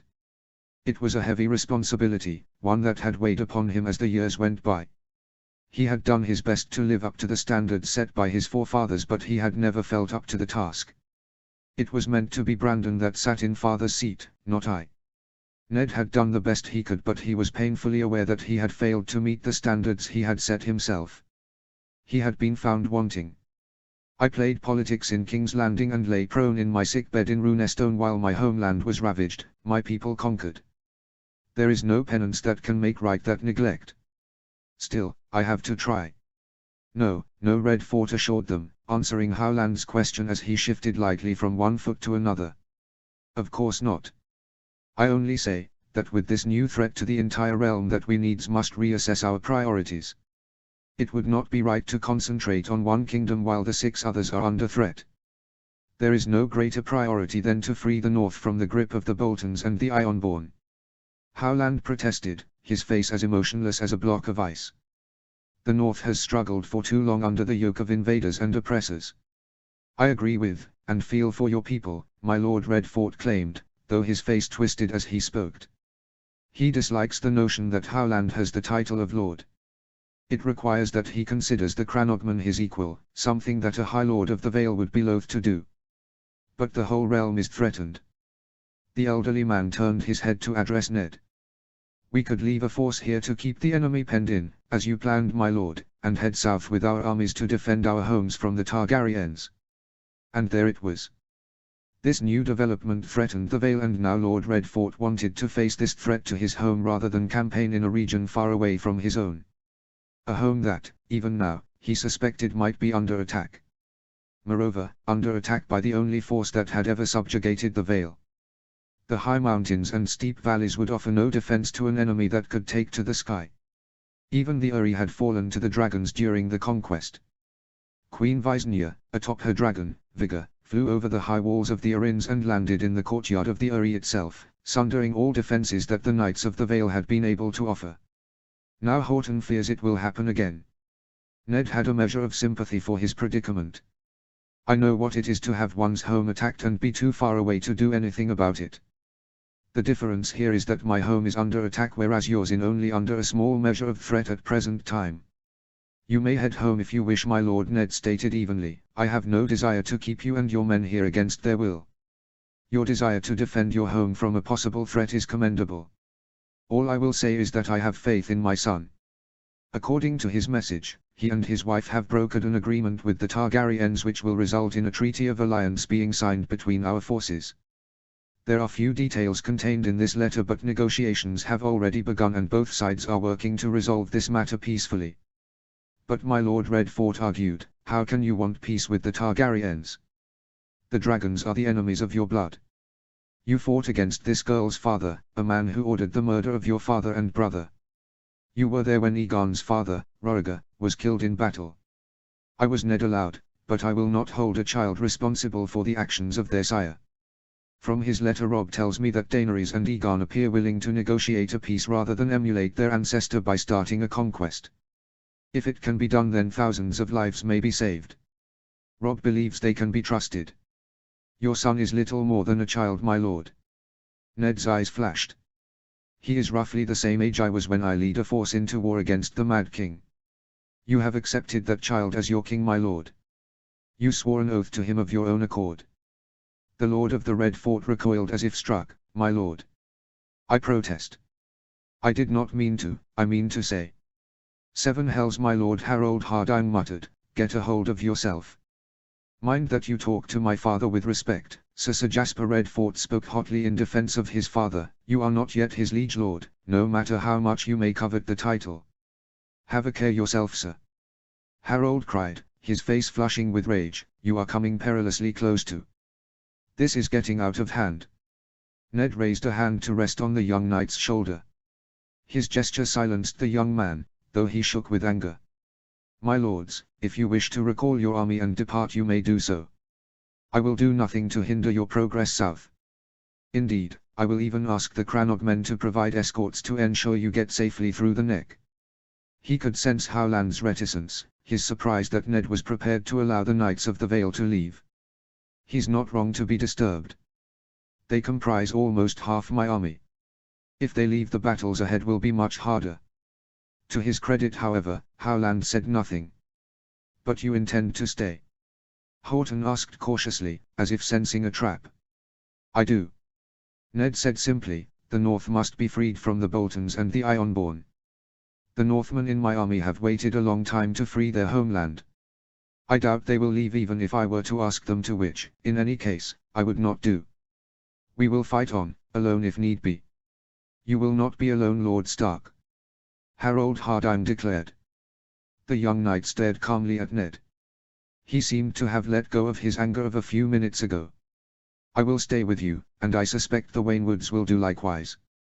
Sir Harold Lord Redfort said, with a hint of condescension. "I am the commander of the Vale Lords here. I have seniority." "Actually, Lord Stark has seniority here," Harold stated, a position confirmed by King Robb. King Robb. Even now the word seemed odd to Ned, as if his mind had trouble accepting the reality of what his son has accomplished and been rewarded with. That authority was conferred by the king before he was aware of the threat of the Targaryens. Jasper Redfort chimed in, coming to his father's aid. "Surely the threat of the Targaryens takes precedence." "My son is assured that the Targaryen threat is contained at present," Ned commented. "He has requested aid from allies who are moving to assist him should the Targaryens prove to be false." "Even so, my lord." Redfort trailed off absently. "Perhaps we should add our own strength to your son's host." Harold Hardime eyed both Horton and Jasper with contempt.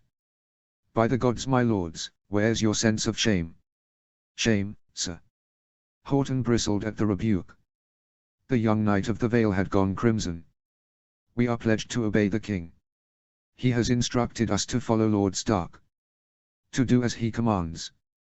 Now, at the slightest sign of reversal you would have us run home rather than do our duty." Horton Redfort looked down his nose at the youth. "For a man who one day aspires to sit in the high seat of the Arryns, you have a lot to learn about duty, sir." The man pursed his lips. "The duty of a liege lord is to defend our people from any possible attack. You would have us fight up here in the snow while our people are threatened from the south." "Do not presume to tell me my duty," Sir Hardime spat. "I swore an oath to Robb Stark. I have taken him for my king. I have been commanded to obey Lord Eddard in the efforts to retake his home. If the Vale comes under attack, be assured, I will head south to counter the threat." "By then it may be too late," Jasper Redfort pointed out. "It would take time for word of such a calamity to reach us. By then it would be much too late to do anything about it." "Donal Waynwood has 5,000 men at the Bloody Gate," Harold noted with a wave of his hand, "and we left over 10,000 men spread across the Vale to safeguard our people. Even if the Targaryens were somehow able to overcome the combined might of our army in the south, they would have hard-pressed to then attack our home." "But what of the dragons?" Lord Horton persisted. "They could attack from the air like the Conqueror on the Field of Fire." "If that happens," Harold took a deep breath to calm himself, "then the 10,000-odd men we have in the north are unlikely to make any difference." "So you would have us leave our people vulnerable?" Jasper accused angrily. "Abandon our homes? You're getting upset about an attack that hasn't happened yet." Hardime retorted. "We have enemies before us that we can destroy now. We shouldn't waste the opportunity. Besides, if the young wolf wanted us to head south to bolster his own forces, he would have issued orders to that effect." Hardime twisted to look at Ned. "Has the king issued such a command?" Ned placed the open scroll on the map table. "Not at this time." "There we have it," Harold exclaimed, as if that decided the matter. "I believe in King Robb. We should carry on with our campaign here." "But what if King Robb is wrong?" Horton asked, his discontent plain, his tone morose. "If the Targaryens attack and destroy our southern host, then there will be nothing to stop them from attacking the Riverlands, the Westerlands, even the Vale." "Enough, Redfort!" Harold Hardime shouted. "Enough! You have Lord Stark's leave to go if you wish. I will remain, as will the Waynwoods. The Northerners are our loyal friends, we will not abandon them. We at least remember our oaths and our duties." Ned was moved by the youth's passion, though he knew that, deep down there, was something else at work here. No doubt Harold believed a great deal of what he was saying, but Ned was aware that the heir to the Vale harbored a not-so-secret passion for his daughter. Somehow, and entirely without meaning to, Sansa had bewitched Harold Hardime body and soul. The youth could not possibly ride south and leave his potential good father to face the enemies that had betrayed Sansa's family alone. The girl would never forgive him. Not exactly a sound reason to base a tactical decision. Ned decided to move to deal with this quickly. "My lord," he said, firmly addressing Lord Redfort, "these events in the south are concerning, but there is no immediate cause for alarm. My son would have asked for help if he needed it. However, as I say, your caution is completely understandable. If you desire to leave my host, then by all means do so. All I ask is that you make the decision now and, once made, do not reverse it. I need a host that is committed to our goals." Horton Redfort looked torn. Again, Ned felt a small pang of sympathy for the man. He believes his home is in danger and wishes to be there to help protect it. However, if he leaves, he will be seen as a coward and an oath breaker. For a man of honor there can be nothing worse. However, that being said, I value our Vale allies more than I can say. They have already provided able service in helping us breach Moat Cailin and granting us access to our homeland. It was a small exaggeration. While the Knights of the Vale had proved useful in the fight, the size of the Northern Army under Ned's command would have breached the Ironborn defenses in any event. It would just have taken more time and most likely have cost more lives. Still, what Ned had said was true, from a certain point of view. "We have already made significant inroads in our campaign," he continued, glancing across the table. "Howland, perhaps you'd be good enough to inform the rest of us of our progress." "Gladly, my lord," Howland read, realizing the need to speak quickly. The Cranogman pointed down to the map. "We have received word that Torrens Square has fallen to our troops. The small garrison of Ironborn was utterly broken by Roderick Forrester's host. There were no survivors. The town is ours. Lady Edara and her 2 nephews have been freed from captivity and restored to their rightful seats. It is the least we could do. Edara lost her father at the Battle of Harrenhal and her brother was slain somewhere on the Stony Shore fighting against the Ironborn. A small garrison has been installed in the castle," Howland continued, "and young Roderick is anxious to move on to the next stage of the plan. I'm sure he is. He is tasked with assisting his father is recapturing the Rills and the Stony Shore. Such maneuvers would allow the heir of Ironroth the chance to secure Rillwater Crossing, the seat of House Glenmore and the home of Roderick's betrothed, Eleanor." "First things first," Ned muttered, looking at the map. "Have we news of Lord Gregor Forrester?" "We do, my lord." Howland placed a finger on the map. "Lord Forrester reports that he engaged the combined forces of Houses Dustin, Roswell and Stout near Barrowtown. Apparently they thought to surprise Lord Forrester when he marched across the Barrowlands." The Cranogman smiled grimly. "It was a great mistake. The enemy was routed, in no small part due to the valor of the Knights of the Vale who caught the enemy in the open." Howland Reed looked at Lord Redfort. "Lord Forrester has commended your son John, is it? For his own brave actions during the battle. Both Barrowtown and Goldengrass are now ours." "Casualties?" Ned asked. "Heavy on both sides, though the surviving enemy has retreated towards the Rills. Harwood Stout died in the battle while Lady Babri took her own life rather than surrender the town to Lord Gregor. With their mistress dead, the servants yielded the castle." The memory of the attractive lady came back to Ned in a rush. He remembered the time, almost 20 years ago, when he had returned the fine red steed her husband, William, had ridden in the war against the Mad King. "William was my friend and comrade. He followed me to Dawn and died beneath the Tower of Joy. His last wish was that the horse was returned to his wife. He'd said it was the pride of her father's herd and had been gifted to him when he followed me to war. Give her the horse, Ned," the man had wheezed, bloody froth coming from his lips. "Don't let her see me this way, let her remember me as I was, and let the horse run free." Ned had fulfilled his friend's wishes, bringing the horse home to Lady Dustin. However, the grief of her husband's death was too much. She gave him nothing but icy courtesy, and she had made several comments enquiring why he had thought to bring her a horse when her husband's body lay beneath a cairn in Dawn. I had not had the heart to tell that that was William's wish. That, as a warrior, he wanted to be buried where he fell. Ned was convinced the woman had hated him from that moment on. He could not blame her. He had called her husband to war and he had perished. It was easy to blame him. To hold him responsible. She may well have been right. Now though, she was a traitor to her lord, and a dead one at that. How much may have been different had I spoken to her. Explained what had happened, how much he owed William Dustin, how brave and noble the man had been. Or, perhaps it would have made no difference at all. We shall never know. Gregor is consolidating his gains and then he will push westwards towards the rills. Howland finished. Very good, Ned said heavily.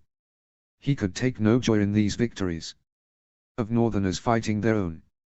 He turned his head slightly. What of Karstark's forces? Lord Reed nodded. A raven arrived at Sawin yesterday. Harryon has left White Harbour, with the Mandaeli force now added to our own, and is marching on Ramsgate. Lord Mandaeli assures us it is a loyal house and will open its gates. From here Harryon will resupply and march north along the Broken Branch towards Hornwood, from which we have received no word. Ned asked, seeking confirmation. None. Howland stated firmly. We have sent several messages now but have had nothing in return. We know nothing of the current situation there, though Wyman believes that Hornwood has been taken by Bolton forces and has warned Harryon to expect a fight when he arrives. Very well, Ned said carefully, let us hope that Harryon is suitably cautious. He has Sir Morton Wainwood with him, Hardang reminded the group. He'll keep Karstark from acting too rashly. Ned nodded thoughtfully. Now as for the other houses. Howland took his cue. We now have messages from Last Hearth, Rillwater Crossing, Ironroth, Bear Island and Widow's Watch. Each have pledged what few troops they have to our cause. Nothing from Carhold? Ned asked pensively. Howland's face was emotionless. Not yet, my lord. We've also had nothing from Highpoint or Deepwood Motte.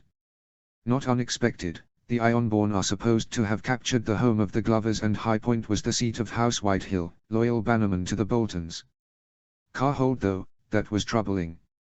However, it seems that our return to the north has been well received. Howland noted slowly, now that the small folk are aware of your presence, my lord, the rebellion will collapse. Gods, let that be true. As you say, Lord Reed. Ned looked over the map, making some quick decisions. You have a rider ready to send messages for dispatch from Sawin. We do, my lord, Gendry offered from off to one side. Good. Ned motioned to the maester who they had brought with them from Seaguard, a small waif of a man who had served Lord Mallister for years. Take a note of my orders. Yes, my lord, the maester replied with a flat tone as he pulled a chair over to the table and sat down to write. First off, Gregor Forrester is to secure Barrowtown and the surrounding territory. Once done, he is to move on towards the Rills. I have already talked through this with Lord Gregor. He knows what is be done. Ned considered advising the Lord of Ironroth to march as quickly as possible, to keep the initiative against Lord Riswell, but decided against it. It would be a futile thing to add. Gregor is no fool. If I know him, he'll already be set to march at my order. He looked again the map. Have Roderick Forrester divide his force. Half his army is to be left under the command of Jason Mallister at Torrens Square. The rest is to head west. I give Roderick permission to advance all the way to Rillwater Crossing. He is to relieve the keep and secure the area. That should save Roderick from hankering to do that very thing. Best to give the lad permission and let him loose. It's unlikely that Riswell will have the forces to stop Roderick. When both Foresters have completed their tasks, they are to be ready to march north to liberate Deepwood Motte, linking up with Mallister on the move. As the maester hastily scrawled the orders on parchment, Ned paused. So far his instructions had been in line with the strategy Ned had agreed with his commanders once they were through Moat Cailin. It had seemed simple enough. As the host marched north along the King's Road to Winterfell, the various units left the main host and headed in either an easterly or westerly direction. First to leave was Harryon, who went east to cross the White Knife and on to White Harbour. Then, a few leagues north, Gregor Forrester swung west towards the Barrowlands. The remaining army had then arrived at Sawin only to push further north to Winterfell, Roderick Forrester driving his force west to Torrens Square as they did so. It was a concerted effort designed to drive a wedge between the two big rebel factions on both sides of the north and deal with them independently. The plan required Ned's forces to pin the Boltons in the east while they dealt with the Dustins, Riswells and Ironborn in the west. When that was done, the western units would swing east and assist Ned in crushing the Dread Fort. Now though Ned felt a revision was necessary. Sir Jasper. My lord. Ned ran a finger along the line of the map. You will take a force north along the King's Road towards High Point. He turned to the Maester, have a message sent to Ironroth. Whatever forces Lady Alyssa can spare should be sent east to supplement Sir Jasper's force. The Red Fort man nodded stoically. Are your orders to take High Point, my lord? No, Ned answered firmly. I just require the White Hills to turn their attention homewards. He pointed to the south. In the meantime I want Karstark to resolve the situation at Hornwood and then march north towards the Dread Fort. Ned looked again at the Maester. The Umbers are to send a small force down from Last Hearth.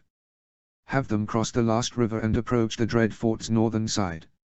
Roose Bolton will be surrounded. Howland offered. Appreciation filled his voice. If all goes to plan. Ned raised his head to look at the lords and knights. As you all know, I intended to do this more slowly, but Lord Redfort is right, we cannot afford to wait. The situation may well go against us at King's Landing. We therefore need to speed up our entire campaign. We will not be incautious, but we will move more quickly than planned. The Maester had finished scrawling Ned's commands. The Lord of Winterfell appraised him. Have you the letters for all the houses? I have, my lord, they just require your seal. Then use this. Ned slid the box, so recently retrieved from his desk in his solar, across the table. It is the spare of the one I used as Warden of the North. There will be no uncertainty amongst the northern houses when they see it. They will know that it is I who sends the messages.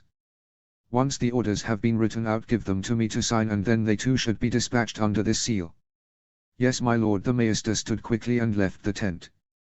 The question is, Ned looked across at Horton Redfort, can we count on you and your men? Will you help us complete this campaign quickly? The Lord of the Red Fort looked pale, but, at a nod from his son and under the intense gaze of Harold Hardime, he stiffened. He raised his head to meet Ned's cold gaze. Of course, my lord, you have our full support. Thank you, Horton. Ned cast an eye round the table. In that case, my lords, that is all for now. As the lords started to trail out of the tent, Ned called to Redfort, my lord, a word if I may. The aged lord looked nervous as his son continued on his way out, leaving his father to fend for himself. He looked anxiously at Ned. My lord.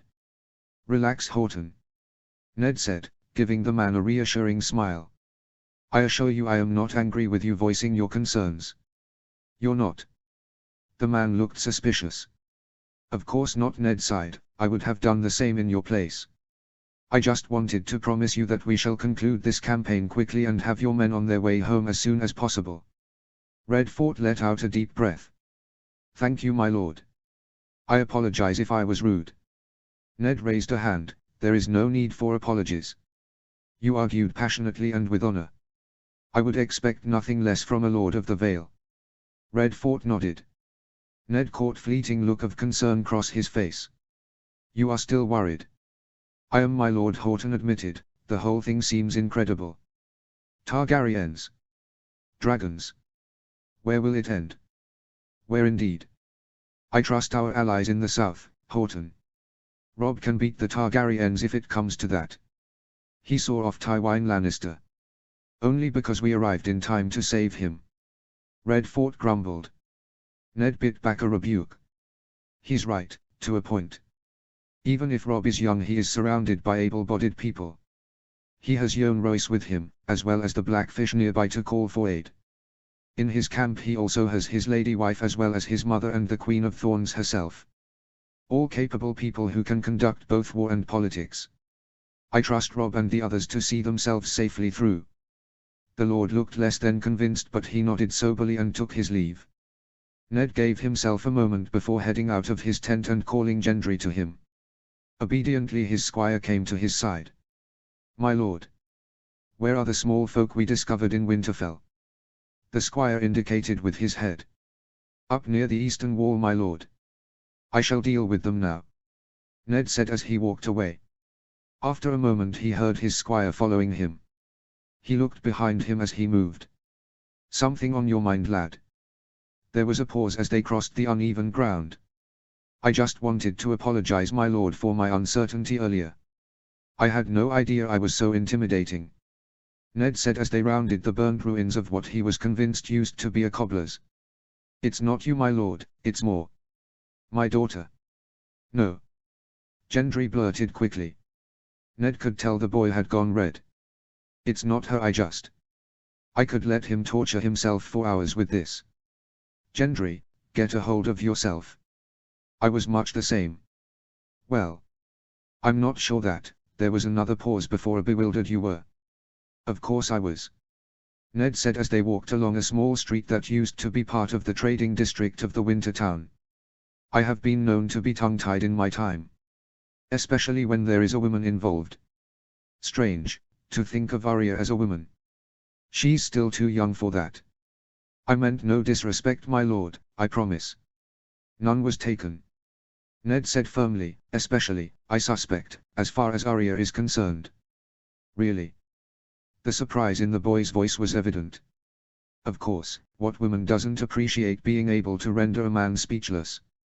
I swear to you Gendry. Ned spun on his heel to face his squire, who came up short abruptly. I believe you are a man of honor. I trust that you will treat my daughter with the respect she is owed. What all women are owed. Of course, my lord, Gendry said, his eyes wide, his cheeks flushed with embarrassment.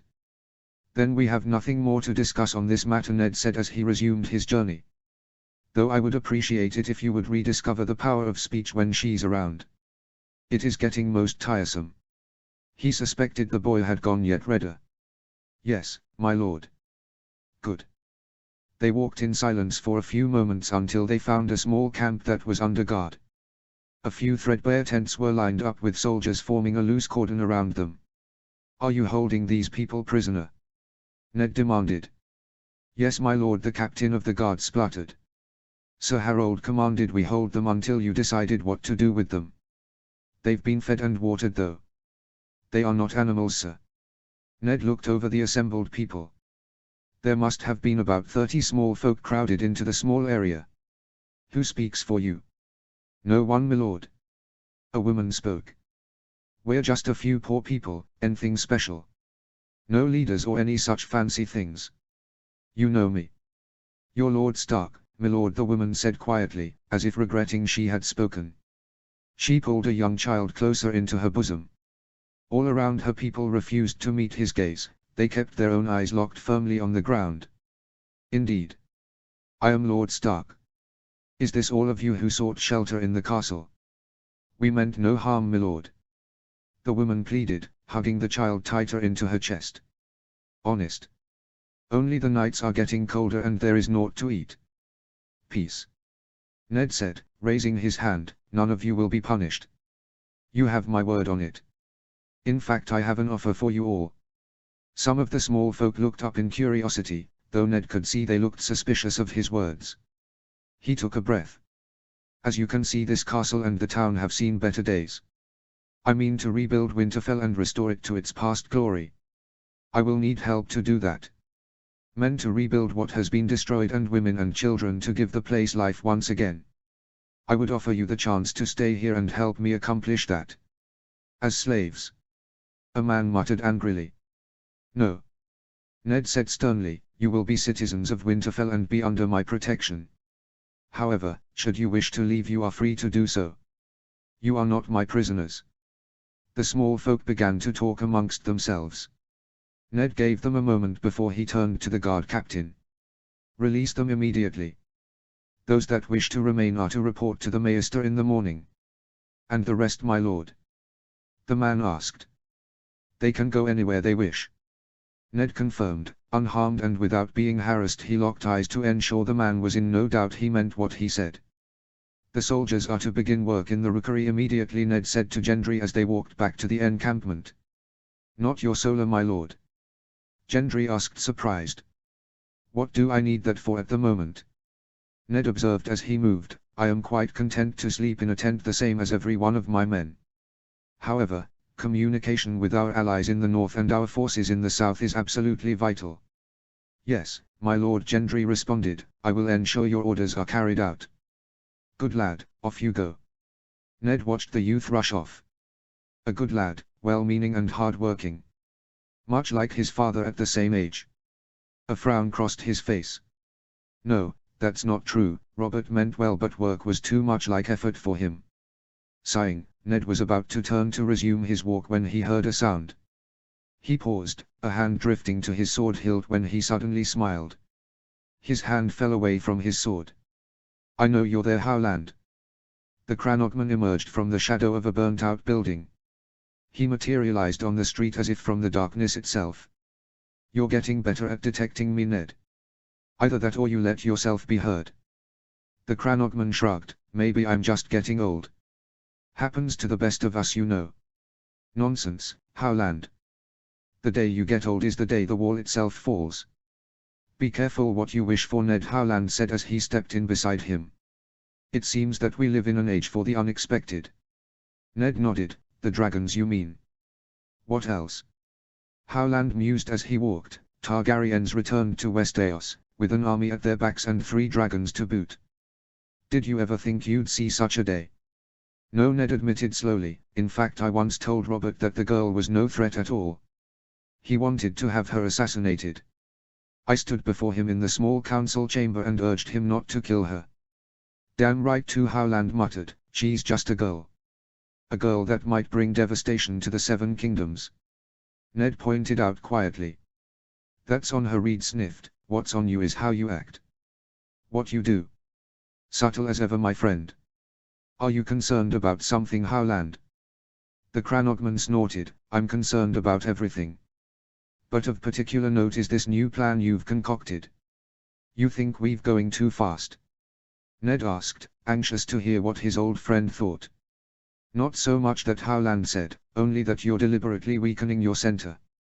"You noticed?" Ned observed, not at all surprised. "Of course I bloody did. A damned child could see it. You're surrounding the Dread Fort while defeating their allies so they have no one to call for aid. You've left Bolton only 2 options. Either he sits in his castle and waits on a siege, which his family did once before and ended with their utter ruin, or Reed turned to face him, or he does the only thing he can. He throws everything he has into an attack here. Strikes for the head of the army in the hope he can cut you down and throw the rest of his enemies into disarray." "That was the plan," Ned observed. "Yes, but not to do it so early," Reed retorted. "We've not got as many men here at Winterfell as he has at the Dread Fort. His scouts will let him know that. You've presented him a very tempting target. You think he'll take the bait?" Ned asked innocently. "How can he not?" Howland noted. "It's the only chance he's got. Even then it may not work, but a slim chance is better than none. Roose was always a canny bastard. He'll weigh the odds and attack." The Cranogman gave him a shrewd look. "And you know what, Ned?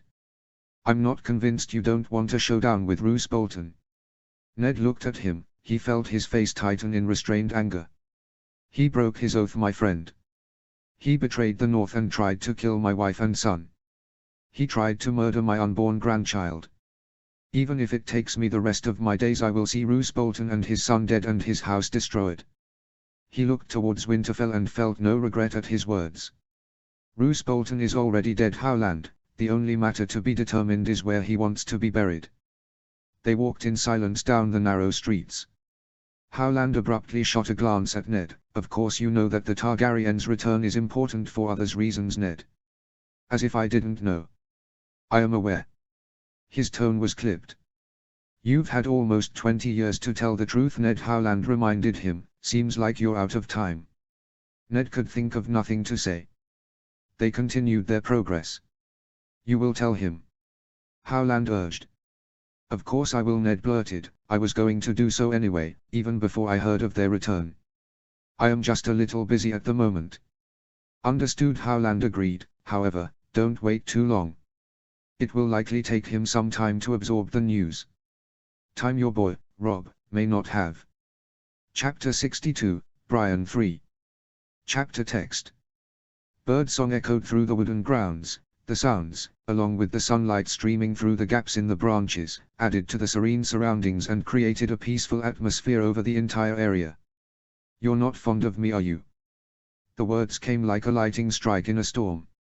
As unexpected as it was powerful. The warrior came up short. She looked in surprised at the woman ahead of her. I. The queen turned and smiled sweetly at her. It's all right, Brian. It's quite all right. It's just us here. Brian stared in shock. The offhand comment had completely wrong-footed her. Your Grace, Margaery put a hand out affectionately and stroked Brian's arm. I apologize if my forwardness makes you uncomfortable. The warrior woman shifted uneasily. No, Your Grace. I appreciate straight talking, it was just unexpected. The Queen offered her a knowing glance. I understand that, the need for plain speaking. I even find it refreshing. So rare amongst courtly life, though common amongst northerners of course. However, I believe it is important that you tell me how you feel. I have detected unhappiness, even animosity from you of late. I need to know if there is any issue between us and, if there is, whether it can be resolved so that it can be put behind us. Your Grace. Brian stiffened in anger. I am pledged to you and the King. I have sworn an oath and have promised to serve you as well as I am able.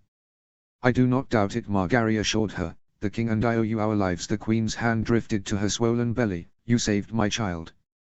No matter what you say now, I promise that the King and I will never forget it. Brian nodded without making a sound. I only bring it up now, Margaery said, indicating they should continue their trip, because we get so little time together. You and I. The Queen gave another smile. The life of a queen means that there is always someone listening. Except now, Brian observed, looking around at the picturesque setting. The Queen and the commander of the Wolf Guard were walking through the Godswood of the Red Keep. They were on their way to a meeting that had been organized at the other party's request.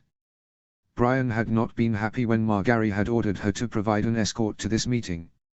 Not only was the meeting ill-advised in the first place, but it was also foolhardy to attend such a meeting with just one sword shield. But the Queen had been adamant, and the Maid of Tarth had had no choice but to obey. The best Brian could do was to avoid the area where the dragons were and ensure she kept a good lookout for trouble. How do you find serving the King? Is an honor, Your Grace. Please do not offer me ale and call it wine. Margaery faced her with an edge of impatience in her tone. I know it is an honor. What I want to know is whether you would choose to serve Robb as your king. I noticed that, as studious as you are in your duties, you are often seen reluctant in carrying them out. Brian felt a trap close in all about her. She dared not admit the truth but was loath to lie to this woman who had raised her up and praised her for her abilities rather than belittle her because of her sex. Speak true, Brian, Margaery ordered softly. I command it. Your Grace. Brian cast a furtive glance around her. Is this really the time or place to be discussing such things? This is the perfect place, Margaery retorted with a degree of smugness. We may never get this time again. Trapped in a prison of trees and bushes. The King is an honorable man. Brave and true, Brian said. I believe he is, and will be, a good king. But, in an ideal world, it would not be him you would serve. Margaery noted as she looked straight into Brian's eyes. Your allegiance would belong to another. How can she know? Brian fought with herself to stop staring at the woman in front of her. For a moment she considered a lie, but the eyes of the Queen gave her pause. I took another as my king before Robb Stark. It's like confessing you've lain with other men before your husband.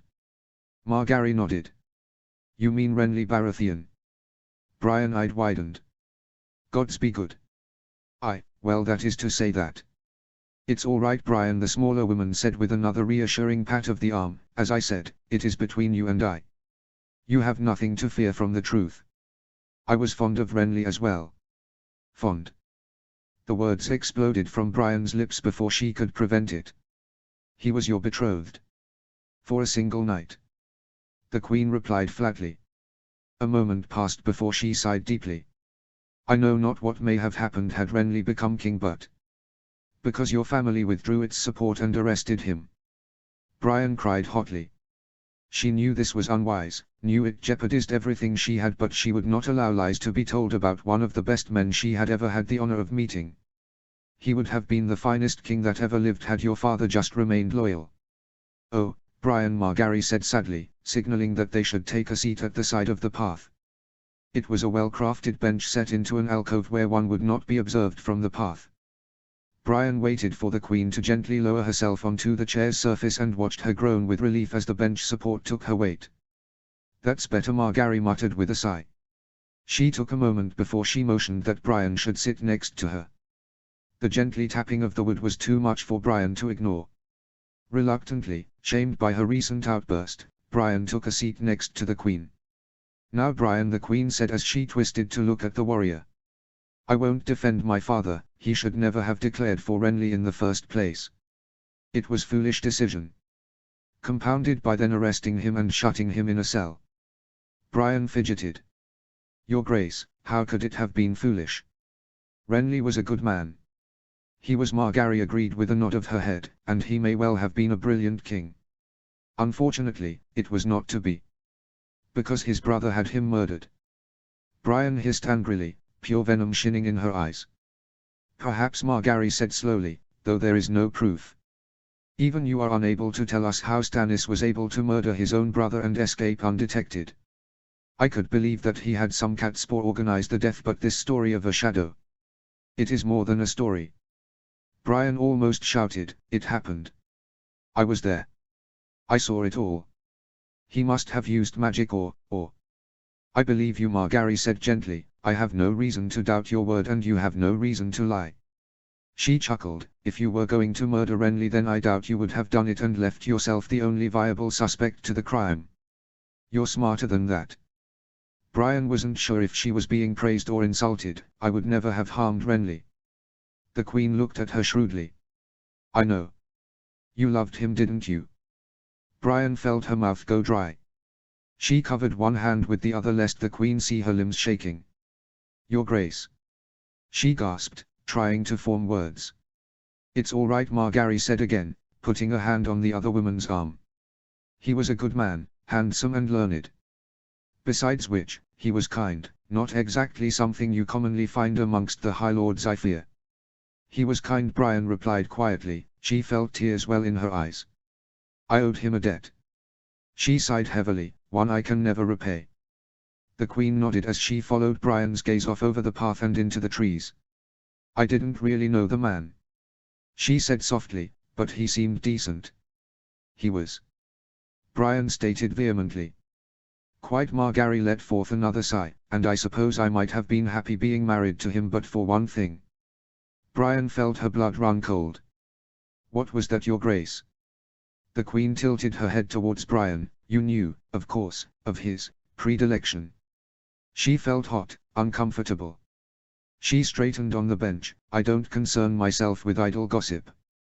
"Nor do I," Margaery said airily, "but then, when he is your brother's lover it does tend to become more than idle gossip." Brian felt a gasp escape her. The Queen looked at her in surprise. "You didn't know?" "No, Your Grace." Brian shook her head, "I had no idea. I knew of Renly's appetites, but I had never heard that he and Sir Loras were intimate." "Intimate?" Margaery laughed happily. "What a polite way of putting it." "No, it was true enough. We all knew. My grandmother, my brothers, even my father, I suspect, but no one ever really spoke of it." "Your father wasn't ashamed?" "Oh, he always loved Loras the best of all us. He was the golden child." The warrior made flesh. The fact that he was a renowned pillow biter was something that I'm sure he gave no thought to. After all, why should he? Loras was not the heir to Highgarden. He wasn't required to marry and further the family line. Both Willers and Garland came before him, so there was no need be concerned. We were happy that Loras was happy, that's all there was to that. Why then be concerned about Renly?" Brian asked quietly. "Surely your brother would never be friends with a bad man?" "Oh, I never thought Renly was a bad match," Margaery said, shaking her head. No, I was just concerned with fidelity. Of being in a loveless marriage. As I'm sure you know, we women are given very little choice about who we marry. Even so, I thought I was smart and pretty enough to avoid the pitfalls of being married off purely for the personal gain of my father. I hardly wanted to be another Cersei Lannister. Sadly, in the bedchamber I suspect that Renly would have been quite like Robert, only he would have had men in our bed instead of other women." Brian nodded her head. She could not deny Renly's reputation. She wanted to defend the younger Baratheon, but she found she could not summon the words. "I have no way of knowing how life would have been with Renly," Margaery said. "I believe he would have been kind and respectful towards me. maybe even performed his duties in the marriage bed. But there would have been no love there. I did not relish that way of living. However, she said, looking firmly at Brian, I did not wish his death and take no pleasure at his passing. Yet you seem so happy with the king, Brian whispered, almost accusing. You and he spend a lot of time together, and he wears a crown that is not his to wear. He has not the slightest claim to it. Robb Stark was made a king by his own men, Margaery declared firmly, by the men of the North and of the Riverlands. He's subsequently been hailed king by the Reach and the Vale. He didn't want it.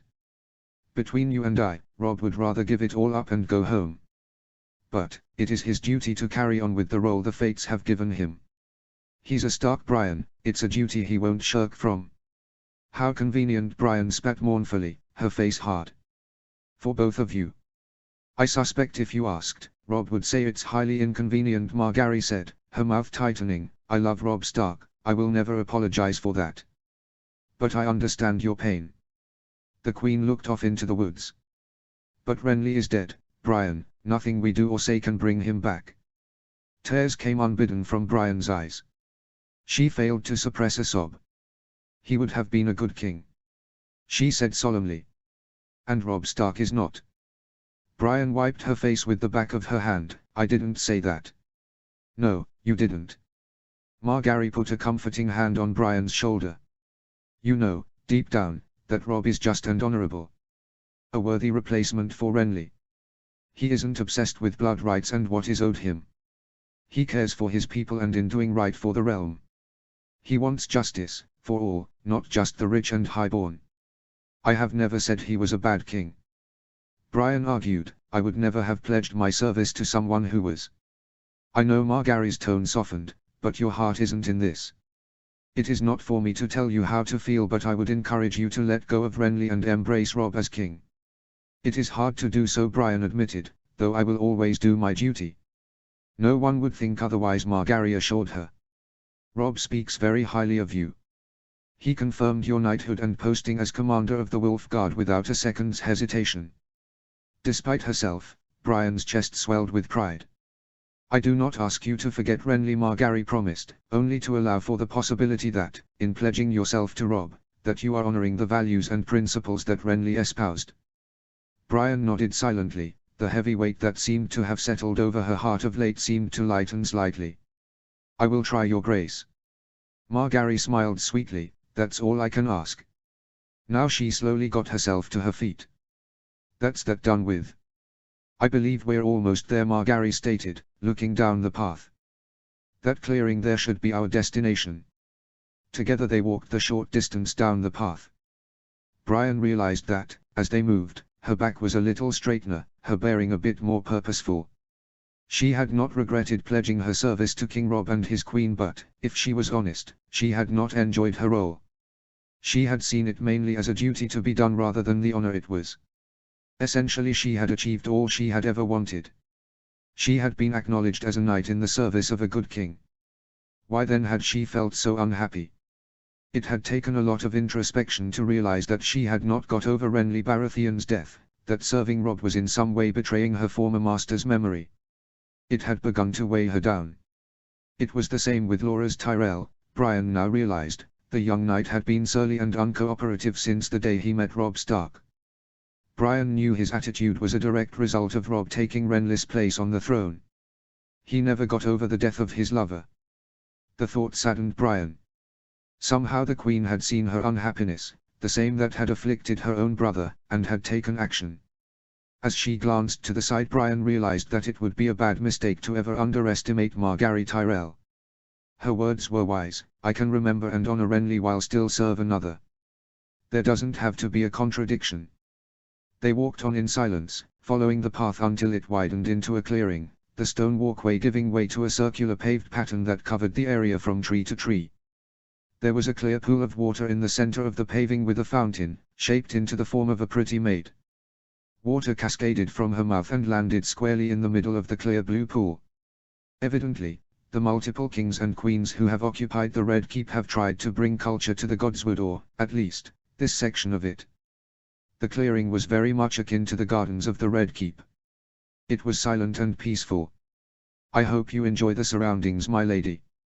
Brian whirled, her hand shooting to her sword, which she partially drew before she saw that the person who had spoken was just an old man.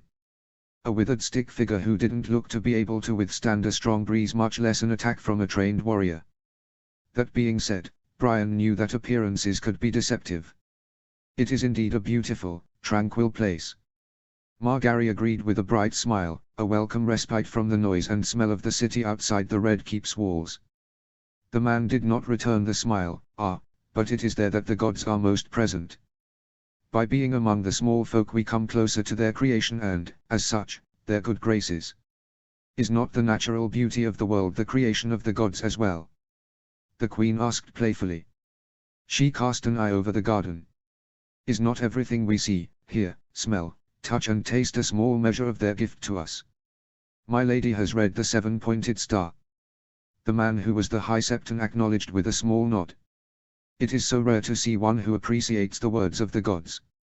You would know far more than I on that, your High Holiness. Holiness. The man harumphed, a meaningless title. Once they called me a sparrow, now they call me a Septon.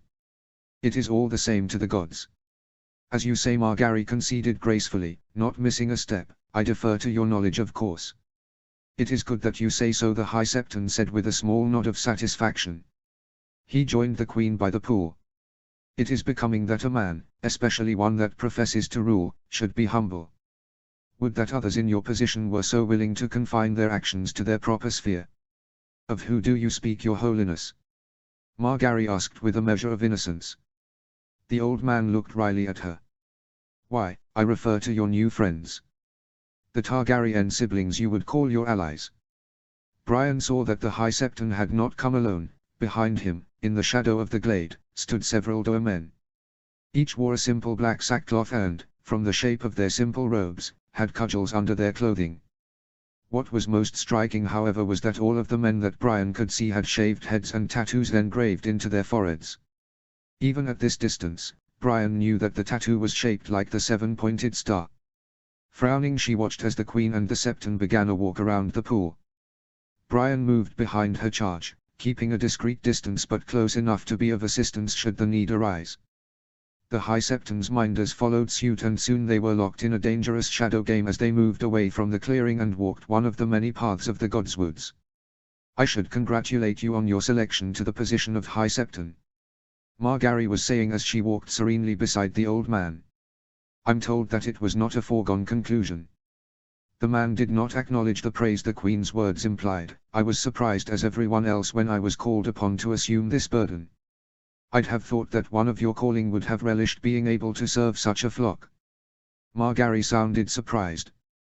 Between you and I have never been happier than when I was a wandering Septon traveling from village to village performing marriages, naming children and absolving sins. The High Septon looked restive. Still, it is not for us to question the gods' will. I agree, your holiness.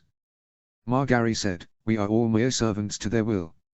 You say that, my lady. The man turned to her reproachfully, and yet you have not yet sought the wisdom of the gods in the great September. The queen smiled regretfully. I regret that I have not yet had the opportunity. This city is not yet safe. My husband is awfully protective. It took all the persuasion I could muster to convince him to allow me to be here today. The High Septon looked unimpressed. It is incumbent on a good wife to be obedient to her husband's wishes. Brian frowned. He dares to remonstrate with the queen. Who does this man think he is? Margaery, however, merely laughed cheerily. The king is most accommodating to me. He is very indulgent. Brian blinked. The queen's ability to go from scheming strategist to simpering girl was remarkable. It is all for show, of course. The High Septon strode with his arms clasped behind his back.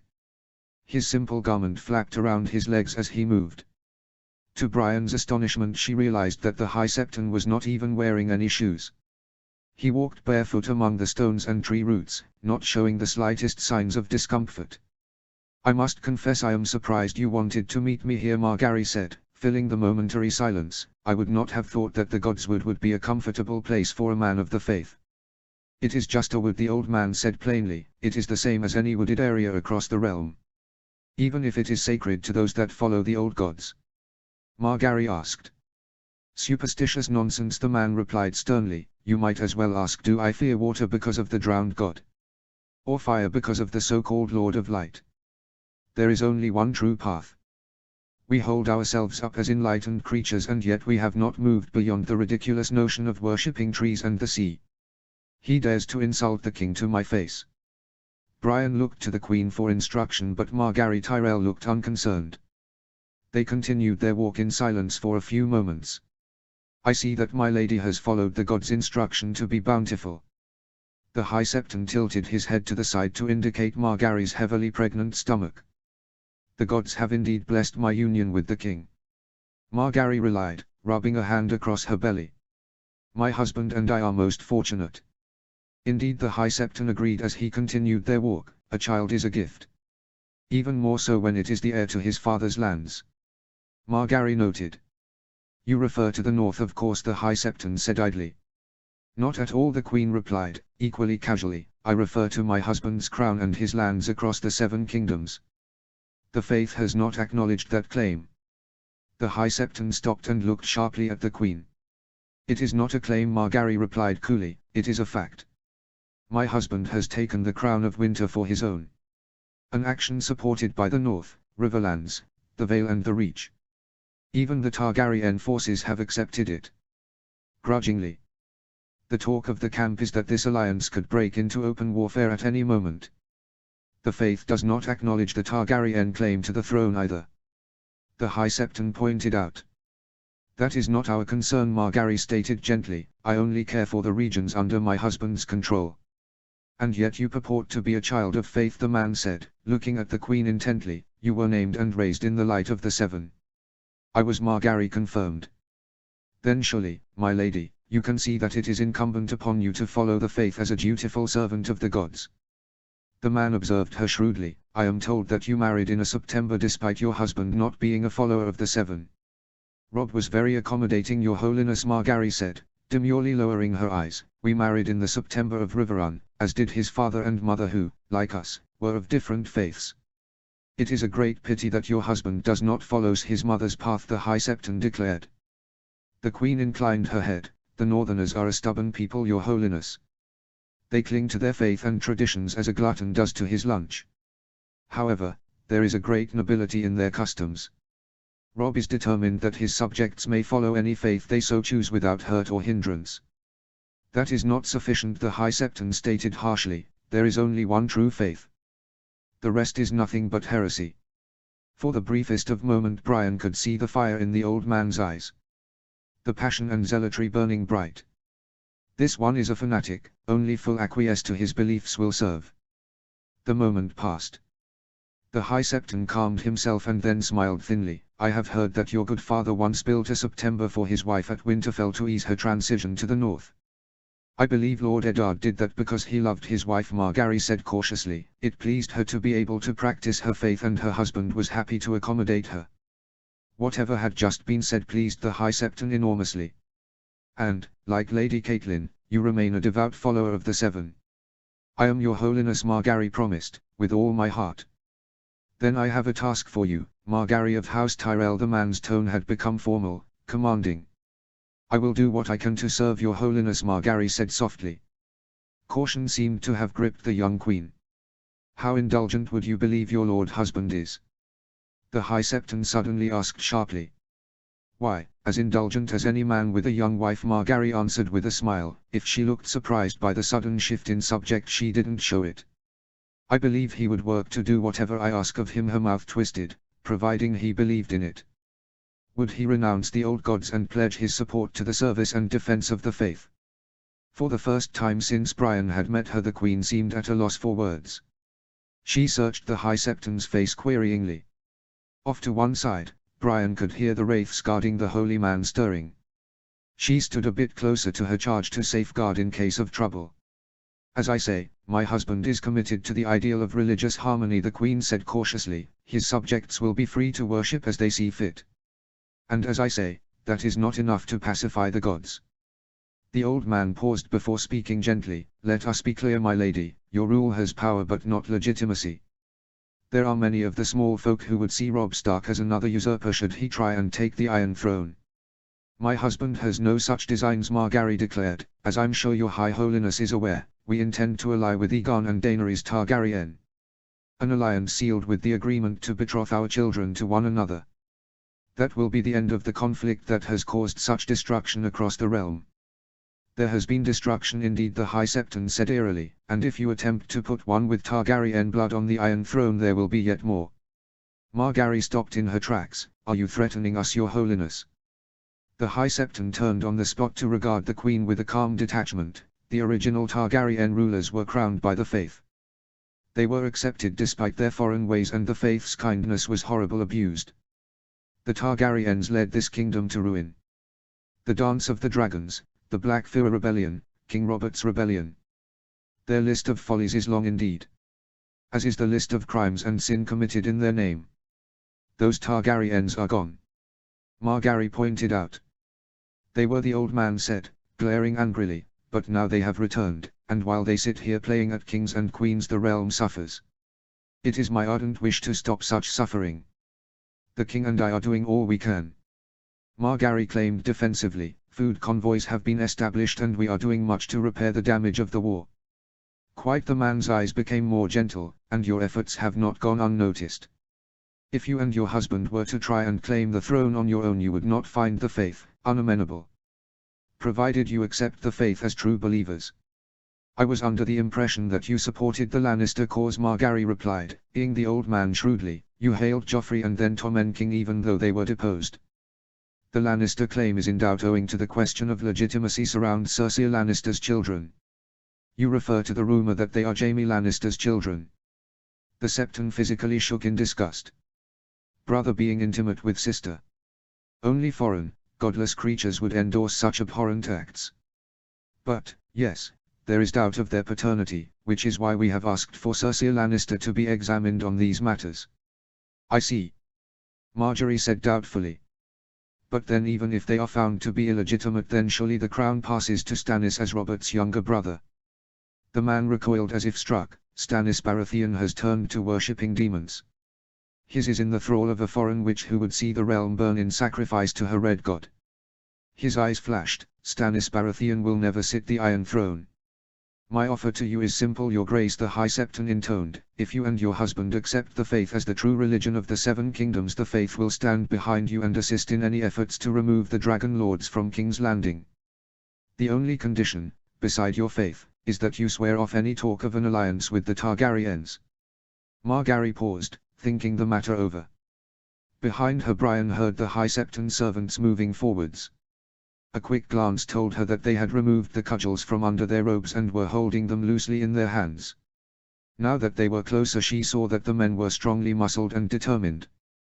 Their weapons, though crude, were lethal. Brian turned to face them full on, her hand going to her sword hilt.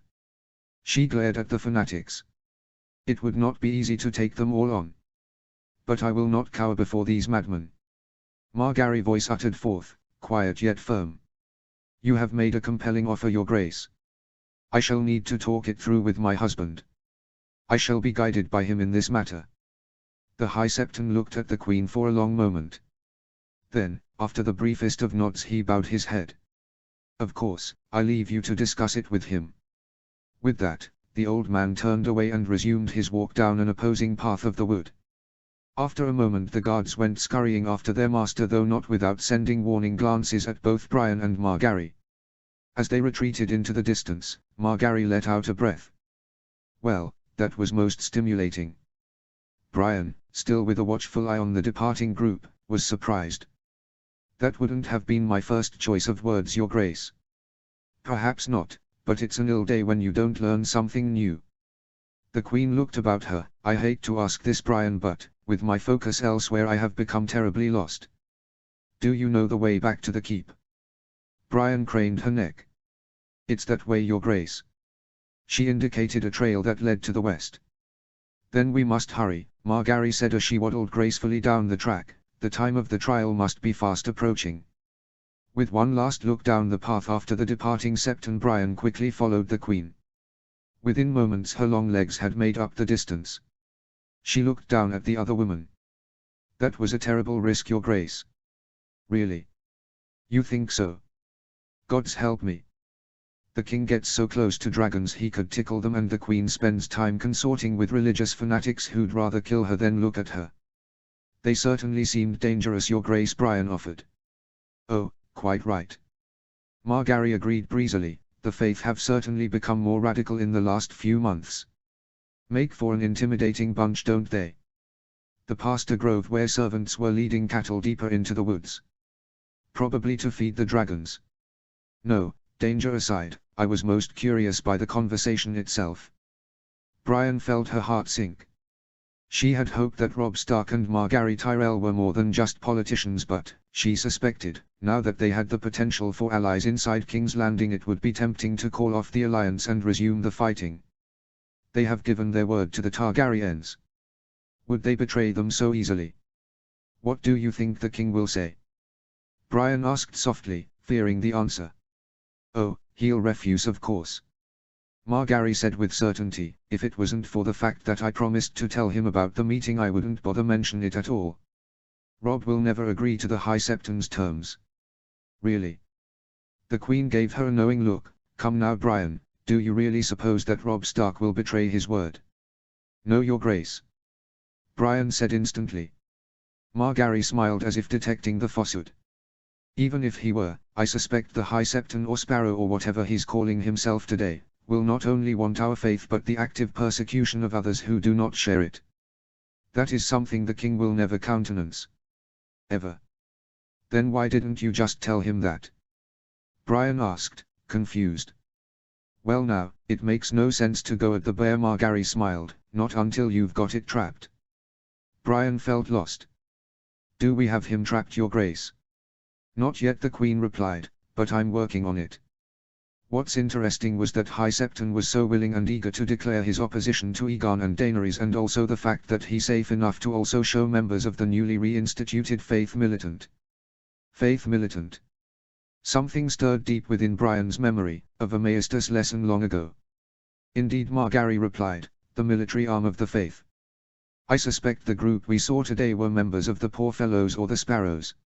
I noticed the 7-pointed star that was carved into their head. Brian noted, recalling her history. Exactly, gruesome, isn't it? But I fear that, given time, this High Septon will want all of us having our foreheads branded in such a way. Brian shuddered. What will you do, Your Grace? Nothing for the moment, Margaery said. We have other things to attend to. It looked as though 1,000 people had come to the trial. They lined the castle walkways, elbowing and jostling each other on the steps of the various keeps and towers. At a turn of her head, Brian saw that the people watched from the stable doors, from windows and bridges, from balconies and roofs. And the yard was packed with them, so many that the gold cloaks and the soldiers, now recognized as the Unsullied, fought to make enough room for the fight. Some had even dragged out chairs to watch more comfortably, while others perched on barrels. Some of the onlookers even had small children sitting on their shoulders, to get a better view. Brian felt a surge of bile in her gut. This is not a game. A man's life is at stake. In his armor, Gregor Clegane looked bigger than any man had any right to be. Beneath a long yellow surcoat bearing the 3 black dogs of Clegane, he wore heavy plate over chainmail, dull grey steel dinted and scarred in battle. Brian knew that the blacksmiths had been working all night to hammer out the dents and gorges caused during the Battle of Harrenhal in order that they could provide equipment for the man to use. If the mountain was suffering from wounds, there was no sign of it that Brian could see from across the yard. Clegane looked as though he was chiseled out of rock. He stood, monstrously tall, his great sword planted in the ground before him, 6 feet of scarred metal. Sir Gregor's huge hands, clad in gauntlets of steel, clasped the cross hilt to either side of the grip. Near the stand, Prince Oberyn's were in hushed conversation with his daughters and paramour. None of the women, except perhaps the oldest daughter, looked happy at the prospect of the impending fight. Prince Oberyn himself seemed relaxed and unconcerned. The Red Viper was lightly armored, greaves, vambraces, gorget, spalder, steel codpiece. Elsewise Oberyn was clad in supple leather and flowing silks. Over his underburney he wore his scales of gleaming copper, but mail and scale together would not give him a quarter the protection of Gregor's heavy plate. With its visor removed, the prince's helm was effectively no better than a half-helm, lacking even a nasal. His round steel shield was brightly polished, and showed the sun and spear in red gold, yellow gold, white gold, and copper. People were looking between the two combatants and talking quietly amongst themselves. The contrast between the two warriors was almost comical. Clearly the mountain had the advantage, though Brian wasn't so sure. The Dornishmans opted for speed rather than strength, which is logical. He'd never match the man in that regard, better to stay maneuverable and try to wear him down.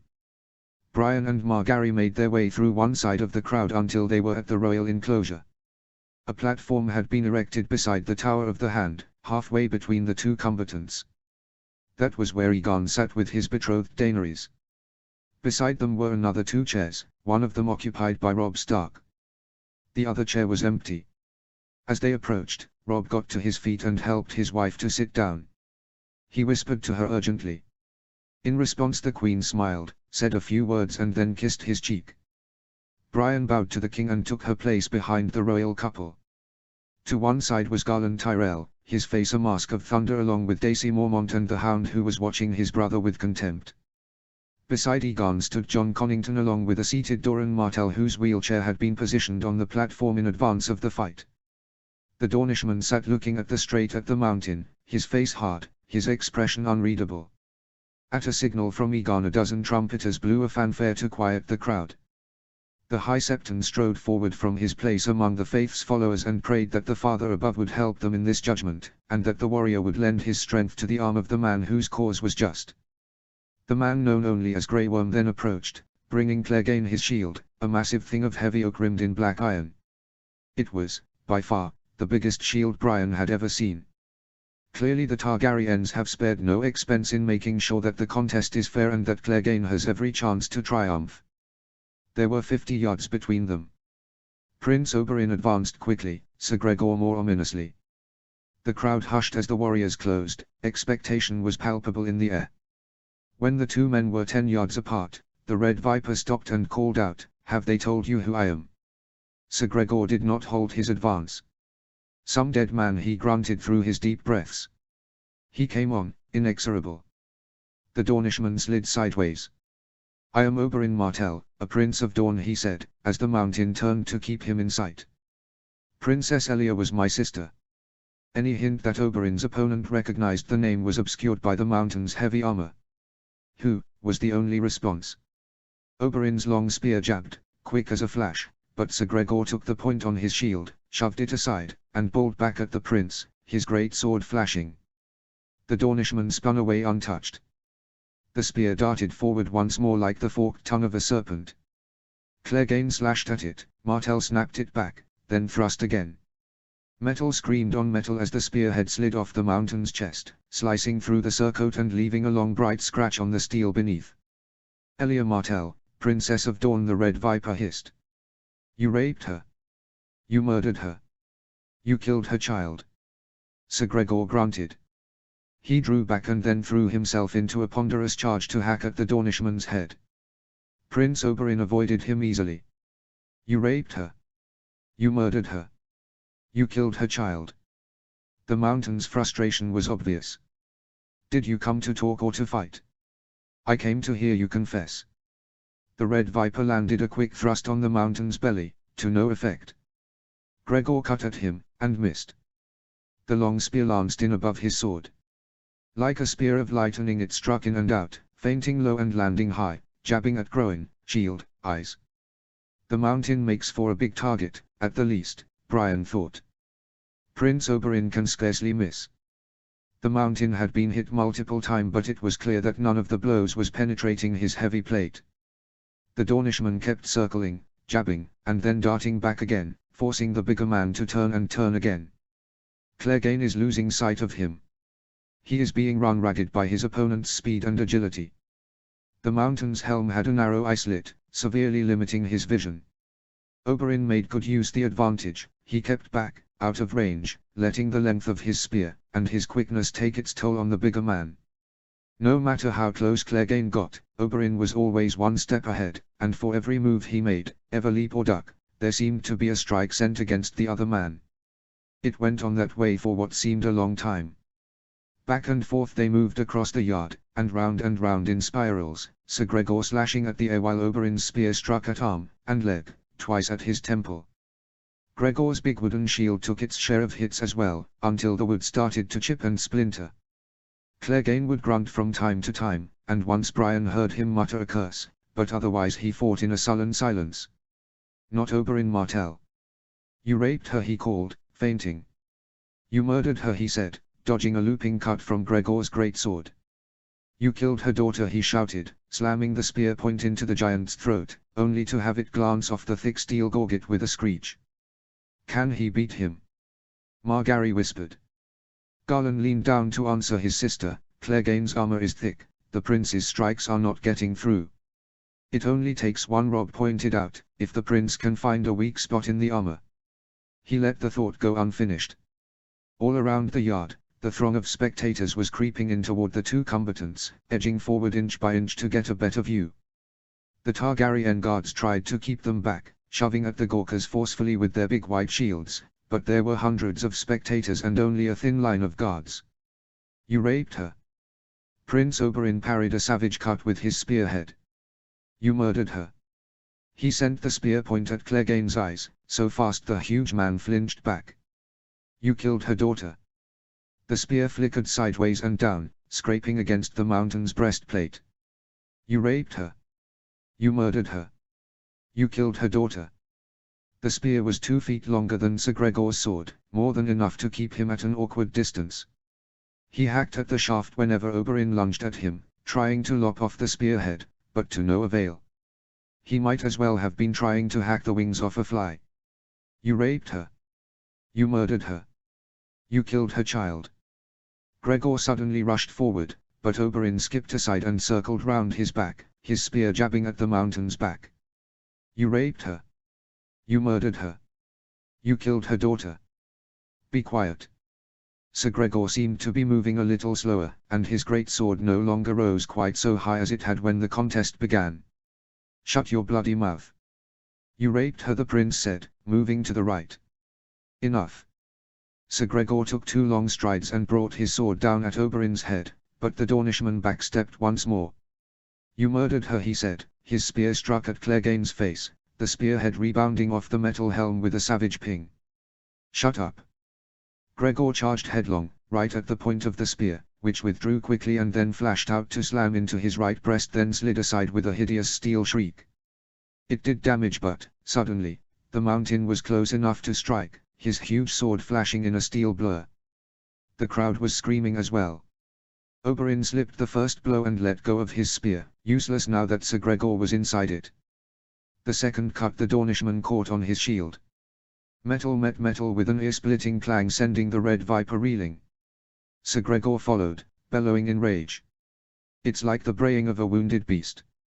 He doesn't use words, he just roars like an animal. Oberyn's retreat became a headlong backward flight mere inches ahead of the great sword as it slashed at his chest, his arms, his head. The stable was behind him. Spectators screamed and shoved at each other to get out of the way. One stumbled into Oberyn's back. Sir Gregor hacked down with all his savage strength.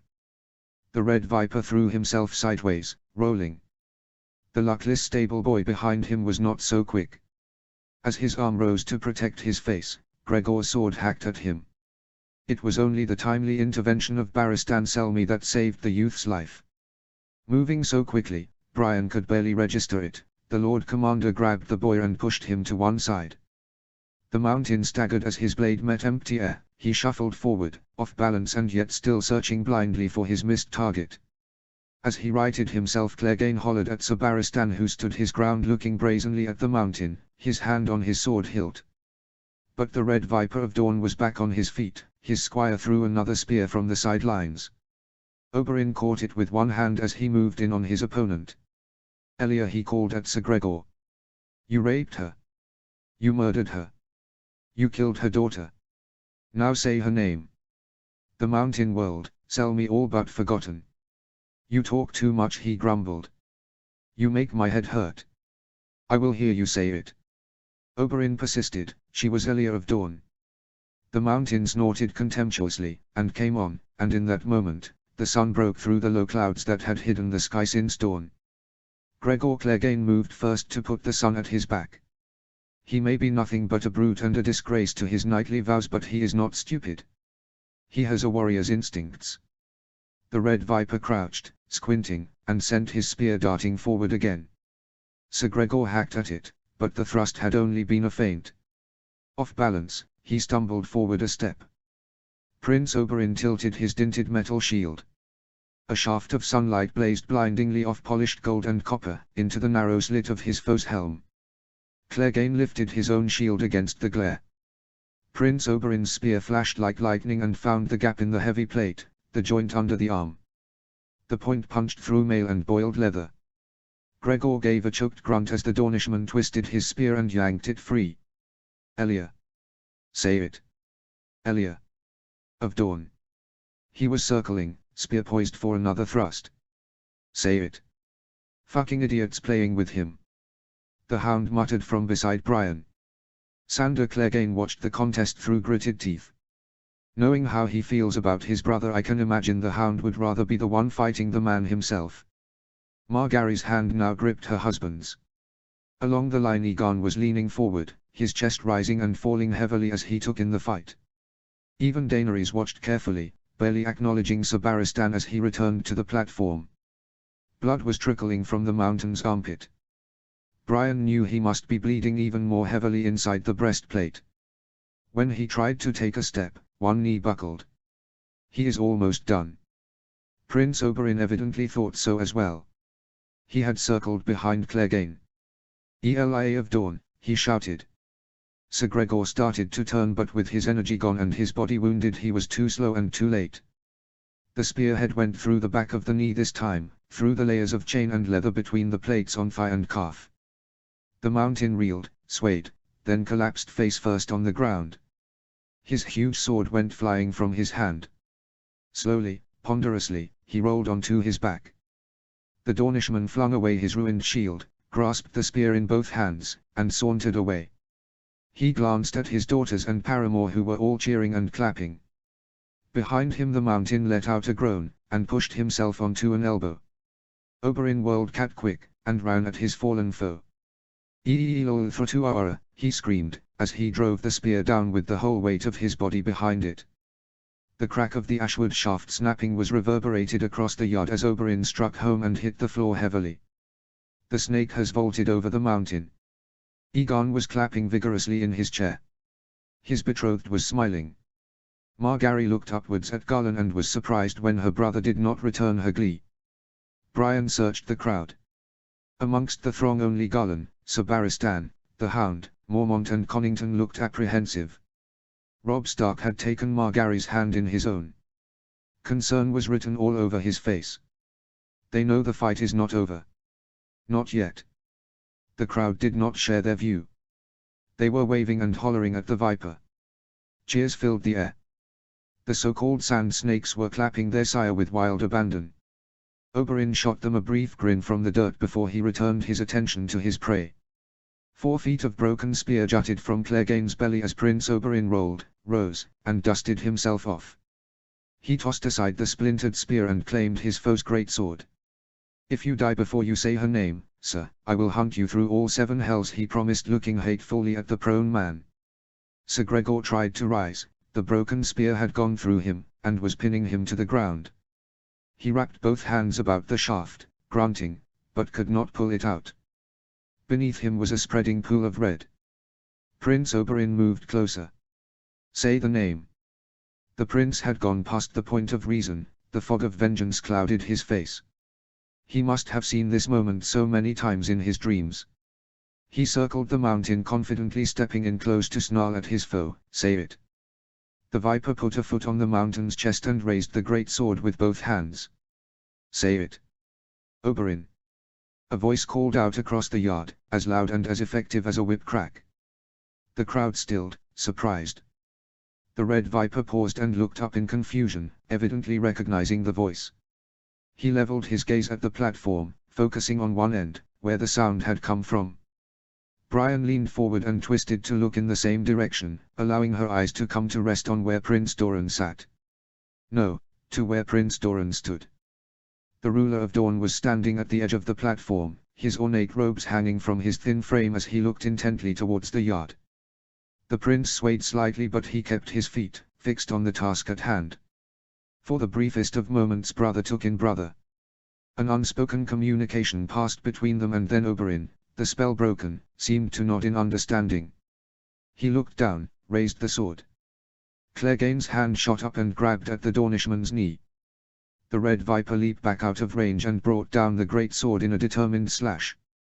There was a sickening thud as the blade struck home, straight through surcoat, then armor, and penetrating the flesh within. In the next instant the viper had pulled the blade free. A deep sigh of pain escaped the mountain. A guttural groan of anguish. "Nice try, big man," Oberyn said as he circled the mountain. "But just too slow on the draw." The viper's next blow removed Clegane's head from his shoulders. The crowd seemed shocked, no one said anything for a moment, and then the cheering began. It quickly reached fever pitch as the people rose as one and clapped and screamed their approval. In front of Brian the two royal couples stood and clapped respectfully, Aegon's celebration by far the more joyous. Margaery shared a sad smile with Garland, who merely stared at the dead body in the yard. Across from the platform the Viper's daughter and his paramour were enraptured, hugging each other and yelling at the man of the hour. Oberyn seemed immune to it all. He was glaring down at the decapitated mountain as the blood gushed from the head and neck to stain the ground below. The Viper glanced up to see his brother still standing, using a wooden beam at one side of the platform for support. The two princes looked at each other once more before Oberyn returned to the examination of his work. Then abruptly, the Viper stood back and thrust the great sword into the dirt, point first. As he walked away, towards his family, the long blade swayed slightly in the ground from the force of the thrust. Prince Oberyn did not look back. They were gathered in the central courtyard of the Red Keep. Spectators and guests were still passing them in groups as they made their way home or back to their duties. Robb Stark was standing with the Queen as they spoke to Aegon and Daenerys. Despite previous friction between Aegon and Robb, today seemed to be different. The Dragon King was smiling, jesting with the young wolf as they came to stand by the royal litter. "I understand you're due soon, my lady," Aegon said gallantly to Margaery, who linked her arm through her husband's. "Soon, your grace," Margaery replied, "very soon." "I wish you all the best," Aegon said solemnly. He looked to Robb Stark. "Both of you." Robb seemed shocked. It was his wife who answered, "You are very kind, your grace." Daenerys came to stand at her husband's side. "Now that the unpleasant business of today is behind us, and justice has been done, we should turn our attention to the signing of the alliance treaty." "Indeed," Aegon nodded as he put an arm around his betrothed. Brian noticed the Queen's eyes tighten at the gesture. "We should move forward at once." "We agree," Robb said slowly. "I believe Grand Maester Lewin has conferred with the Lord Hand and Maester Marwyn about this, and it is agreed that we shall sign the treaty the day after tomorrow." "That's as I understand it," Aegon replied, smiling. "After that's signed, we'll ensure that an escort takes your host through our territory to the Stormlands to search for Lord Tyrell and the remnants of his force." Brian suppressed a shudder. She had no desire to return to the lands of her birth, to the lands where Renly had been born. Still, she would go where she was ordered. "I'm grateful, your grace," Margaery replied, her eyes watering. "I am so concerned about my father. It has been months since we heard from him." "Family is to be treasured, my lady," Aegon said firmly. "You have my word that we will do all we can to reunite you with yours. Even now, our soldiers are scouring the Stormlands for news of your father," your grace, Daenerys assured them. "If we hear even the slightest word, we will let you know." Margaery nodded gratefully. Robb brought her hand to his lips and kissed the back of her knuckles tenderly. "We'll find him, my love." The Queen looked at him lovingly. The Targaryens shifted, a little uncomfortable at this show of affection between husband and wife. Finally, with the goal of breaking the silence, Aegon turned to other matters. "I understand that Lord Stark's campaign against House Bolton is going well." King Robb started and then smiled knowingly. "It seems Lord Varys is omnipresent as ever."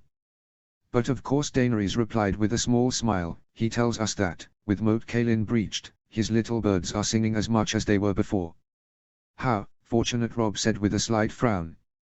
He turned to Aegon. "But to answer your question, your grace, yes indeed, my father has retaken Winterfell and has spread his host throughout the region." It won't be long before my homeland is free once again. Gods be good. Margaery uttered quietly. The Targaryens nodded their agreement. I look forward to it, Daenerys replied softly. I would very much like the opportunity to speak with Lord Eddard when the campaign is completed. Robb stared long and hard at the Queen. Finally, after deciding to take her comment at face value, he offered a slight nod. I'm sure my father would be happy to oblige. The pleasantries carried on for a few minutes before Robb and Margaery took their leave, the king deftly assisting his wife in retiring to her litter. When he was sure that his wife was safely ensconced, the king turned and walked to his horse, mounting quickly without the aid of the nearby squire. Brian turned to walk to her own horse when there was suddenly a commotion from the opposite end of the courtyard. A small crowd had assembled near the castle entranceway. There was a general murmur of conversation. People seemed to be talking about something of great importance. Ser Jorah Mormont emerged from the recesses of the crowd and walked quickly towards his king and queen. Sensing something was amiss, the two Targaryens turned and the three went into a quick conversation. The tone was hushed, furtive. Dismissing the matter as none of her business, Brian mounted her grey horse. The beast waited patiently as she adjusted her sword and armor around her legs. I must find Sandor when we get back to camp. See how he is faring with the death of his brother Exultant. I shouldn't wonder. King Robb. Brian's thoughts were pushed away as Daenerys strode towards Robb Stark. The young wolf steadied his horse as he looked down at the Dragon Queen. Your Grace. Daenerys looked troubled. Your Grace, we must talk urgently. Something terrible has happened. Brian saw Robb Stark frown. He leaned forward to get closer to the Dragon Queen. They talked for a moment before the young wolf sat back in his saddle. A look of bewilderment crossed his face and then utter rage took over. Swiftly, he dismounted and approached his wife's litter. Margaery Tyrell was already looking inquisitively at her husband as he neared her side. Brian nodded to her men as she followed after Robb Stark. Within moments she was by the king's side. As she got close, Brian could see that the queen had begun to express the same look of confusion as Robb had seconds ago. Your Grace? Brian asked quietly, anxious to know if there was something she should be aware of.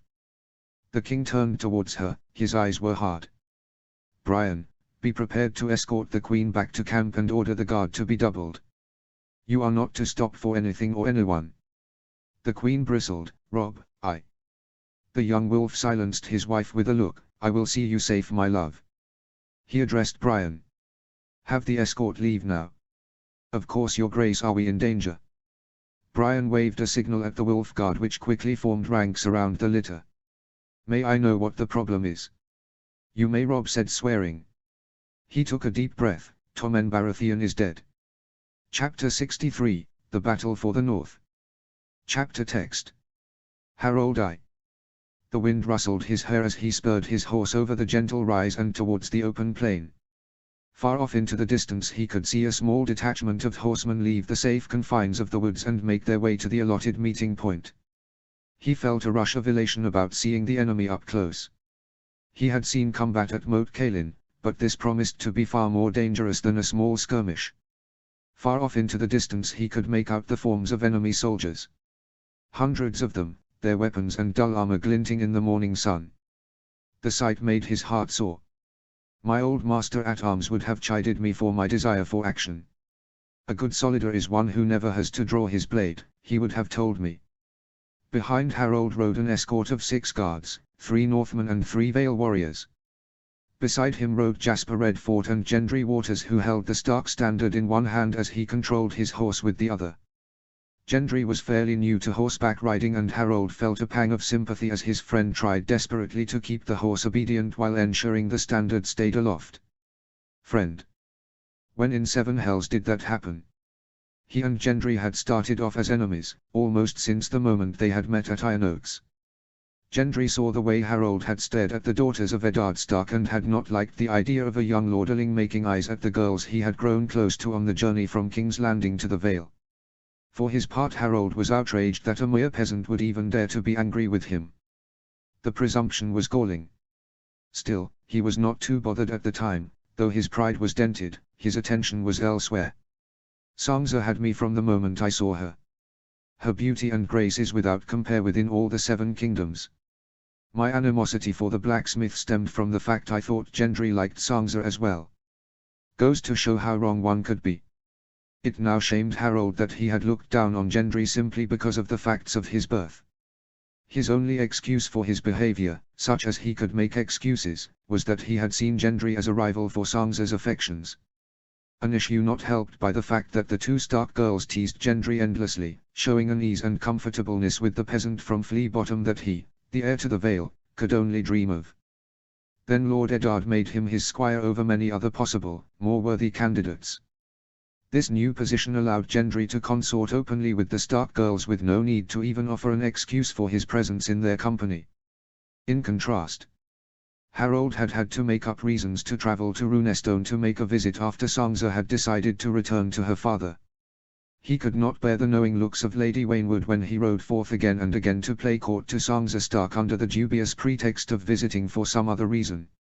It was almost as if Lord Stark had decided to favor the peasant for no other reason than he wanted to, while insulting more highborn, noble boys. If there was another reason as to why a bastard deserved such elevation, then Harold couldn't fathom it, and the Lord of Winterfell was certainly not sharing. It was absurd, a blacksmith's apprentice being made the squire to the famed Warden of the North. Harold had become bitter and resentful of the other boy and had done everything in his power to prove his superiority over him. He had mocked him, goaded him, and belittled him at every turn. Any excuse to make the boy feel low and weak next to Harold. It was not the conduct of a knight, much less the heir to the high seat of House Arryn. He cringed when he thought of it. He had done so much wrong in his short life. Pride had youthful lust had got the best of him and, looking back, this fact pained him. I even asked to come north to get close to Sansa, only to discover that she was staying in the south to be with her brother and good sister. Is there no end to my folly? His bad conduct had not been limited to Gendry, he knew. His tumbling of Sissy and Saffron were also a stain on his honor. He had treated them both abominably. Though Lady Waynwood had assisted him by arranging for a marriage between Sissy and one of her men-at-arms, it still rankled that he had not treated her as well as she deserved. I did much worse with Saffron. I promised her the world, told her she was different, special. Then I got her with child as well. She's due to have my child very soon. How could I be so selfish? So foolish. I shall have to ensure that she too has a good match made for her. To make sure she wants for nothing. The existence and behavior of Gendry, particularly in answer to Harold's actions, had confirmed how he had always felt regarding the issue of bastards. In spite of everything, the blacksmith-turned-squire had earned his respect. Just because a person is born outside of wedlock did not mean that they had no value. Harold was determined to act towards his own bastards much as Lord Eddard had to his. They are my children. Flesh of my flesh. They will be treated as such. By the 7, I swear it. Now, at the head of their little group crossing the wide field was the leader of their force, Lord Eddard himself. The Warden of the North carried himself well as they galloped down the rise to the now waiting group. They pulled up their mounts a short distance away from the other party. In the morning light Harold could see a group of about 10 men seated opposite Lord Eddard's own. In their center was a figure clad in black ring-mail armor, form-fitted to his narrow frame. A pale pink cloak flowed from his shoulders almost as if he wore a cloth made of reddish skin. As this range, Harold could see the man's face was thin and pinched, his long black hair contrasting with the pale complexion. It was a horrid face, devoid of life. Worse than that was the eyes, though, narrow flints of ice that took in everything and reveal nothing. Lifeless, absent of any joy and compassion. Next to the skeletal figure was one that looked like a broader, younger version of the Eni Harold had been looking at. He had the same black hair and pale face along with the same icy eyes. The only difference between them, aside from the obvious disparity in age, was that this man's expression was not void of emotion. He looked with sneering contempt at the Stark party as they drew in close.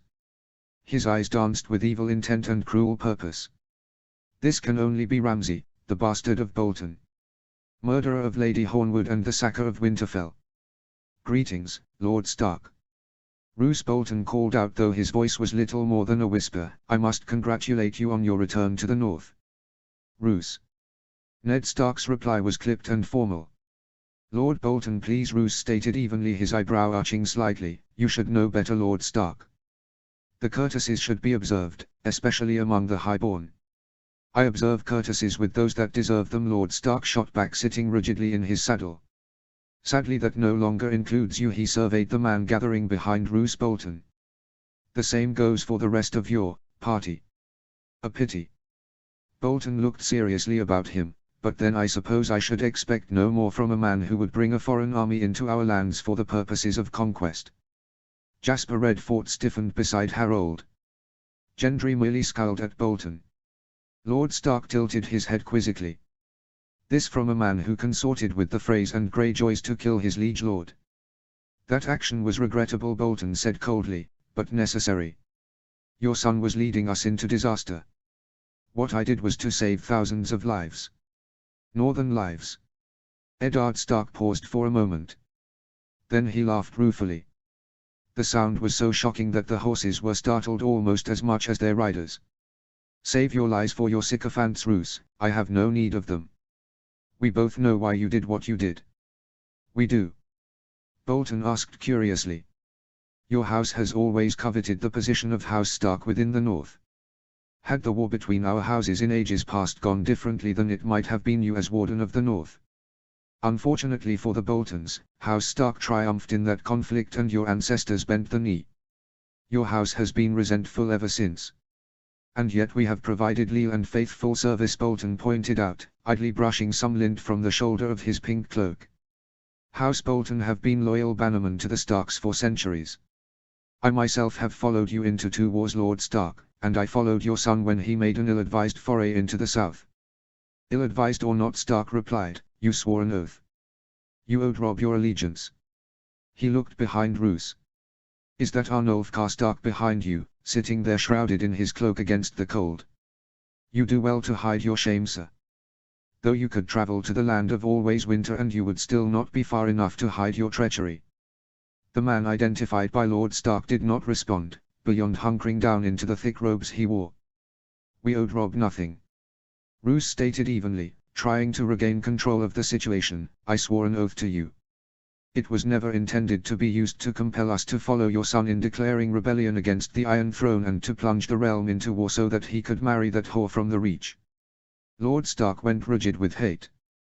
His hand went to his sword hilt. Call my good daughter a whore once more and you'll be dead before you draw breath again. The tension between the groups escalated. Harold prepared to charge his steed forward, to hammer Bolton's defenders aside to pave the way for Lord Stark to attack the Lord of the Dread Fort. He saw Ramsay look at his father with eager lust in his eyes, as if urging his sire to go at the other man to attack so that he would have a chance to cut him down. I doubt very much this upstart could do it. I have seen Lord Stark fight, even gone a few rounds with him in the tourney yard. I saw him cut his way through to his son at Harrenhal and defeat the Kingslayer in single combat. I would not relish the chance to fight him in proper combat. Bolton, for his part, looked unconcerned. You would threaten to kill a man under a banner of true? He asked with interest. A man who would break guest right is no man at all. Ned Stark replied. Ah, well, there I must correct you, Lord Stark, Roose Bolton said, looking relaxed. I never extended guest right to your son and his bannermen. That honor belonged to Walder Frey. I had nothing to do with it. No, Lord Stark's voice was icy. You just betrayed your oath to your liege lord and plotted to kill my wife, my son, my good daughter and unborn grandchild as well as all the other guests at the wedding. Edmure Tully, the Great Jon and his son, Lord Karstark, Mage Mormont, to name but a few. They were your colleagues, your friends, and you plotted their murder along with countless other men, both at the wedding and after. Lord Stark waved a hand at Ramsay. Your son is also responsible for the sack of Winterfell and the betrayal and murder of the loyal force led by Roderick Castle as well as the forced starvation of Lady Hornwood and numerous other crimes. Lord Stark's voice was now so cold that Harold half expected ice to come from his lips. I name you both traitors, oath-breakers and murderers. Roose Bolton stared at Lord Stark. It does sound like I'm in trouble, does it not? You jest over such matters. Stark spat. Countless lives have been lost because of you. Well, that is a matter for history to decide, Roose Bolton claimed, waving his hand as if moving on from such matters. As amusing as it is to hear your judgment of us, Lord Stark, I suppose that we should get into the substance of our meeting. There is nothing you can say that would be of any interest to me. Don't be so sure, Roose assured him. I have yet to introduce my terms. Your terms? Lord Stark's voice was heavy with scorn. The only terms I will accept are ones that end with you and your son surrendering yourselves to me. Your forces are to lay down their arms and to open the gates of the Dread Fort, Carhold and High Point to my army. Is that all? Roose asked sardonically. You and your son will be executed for your crimes, Lord Stark declared plainly. I will give Arnulf Karstark and Lord Whitehill one last chance to surrender peacefully. It is the only honorable course open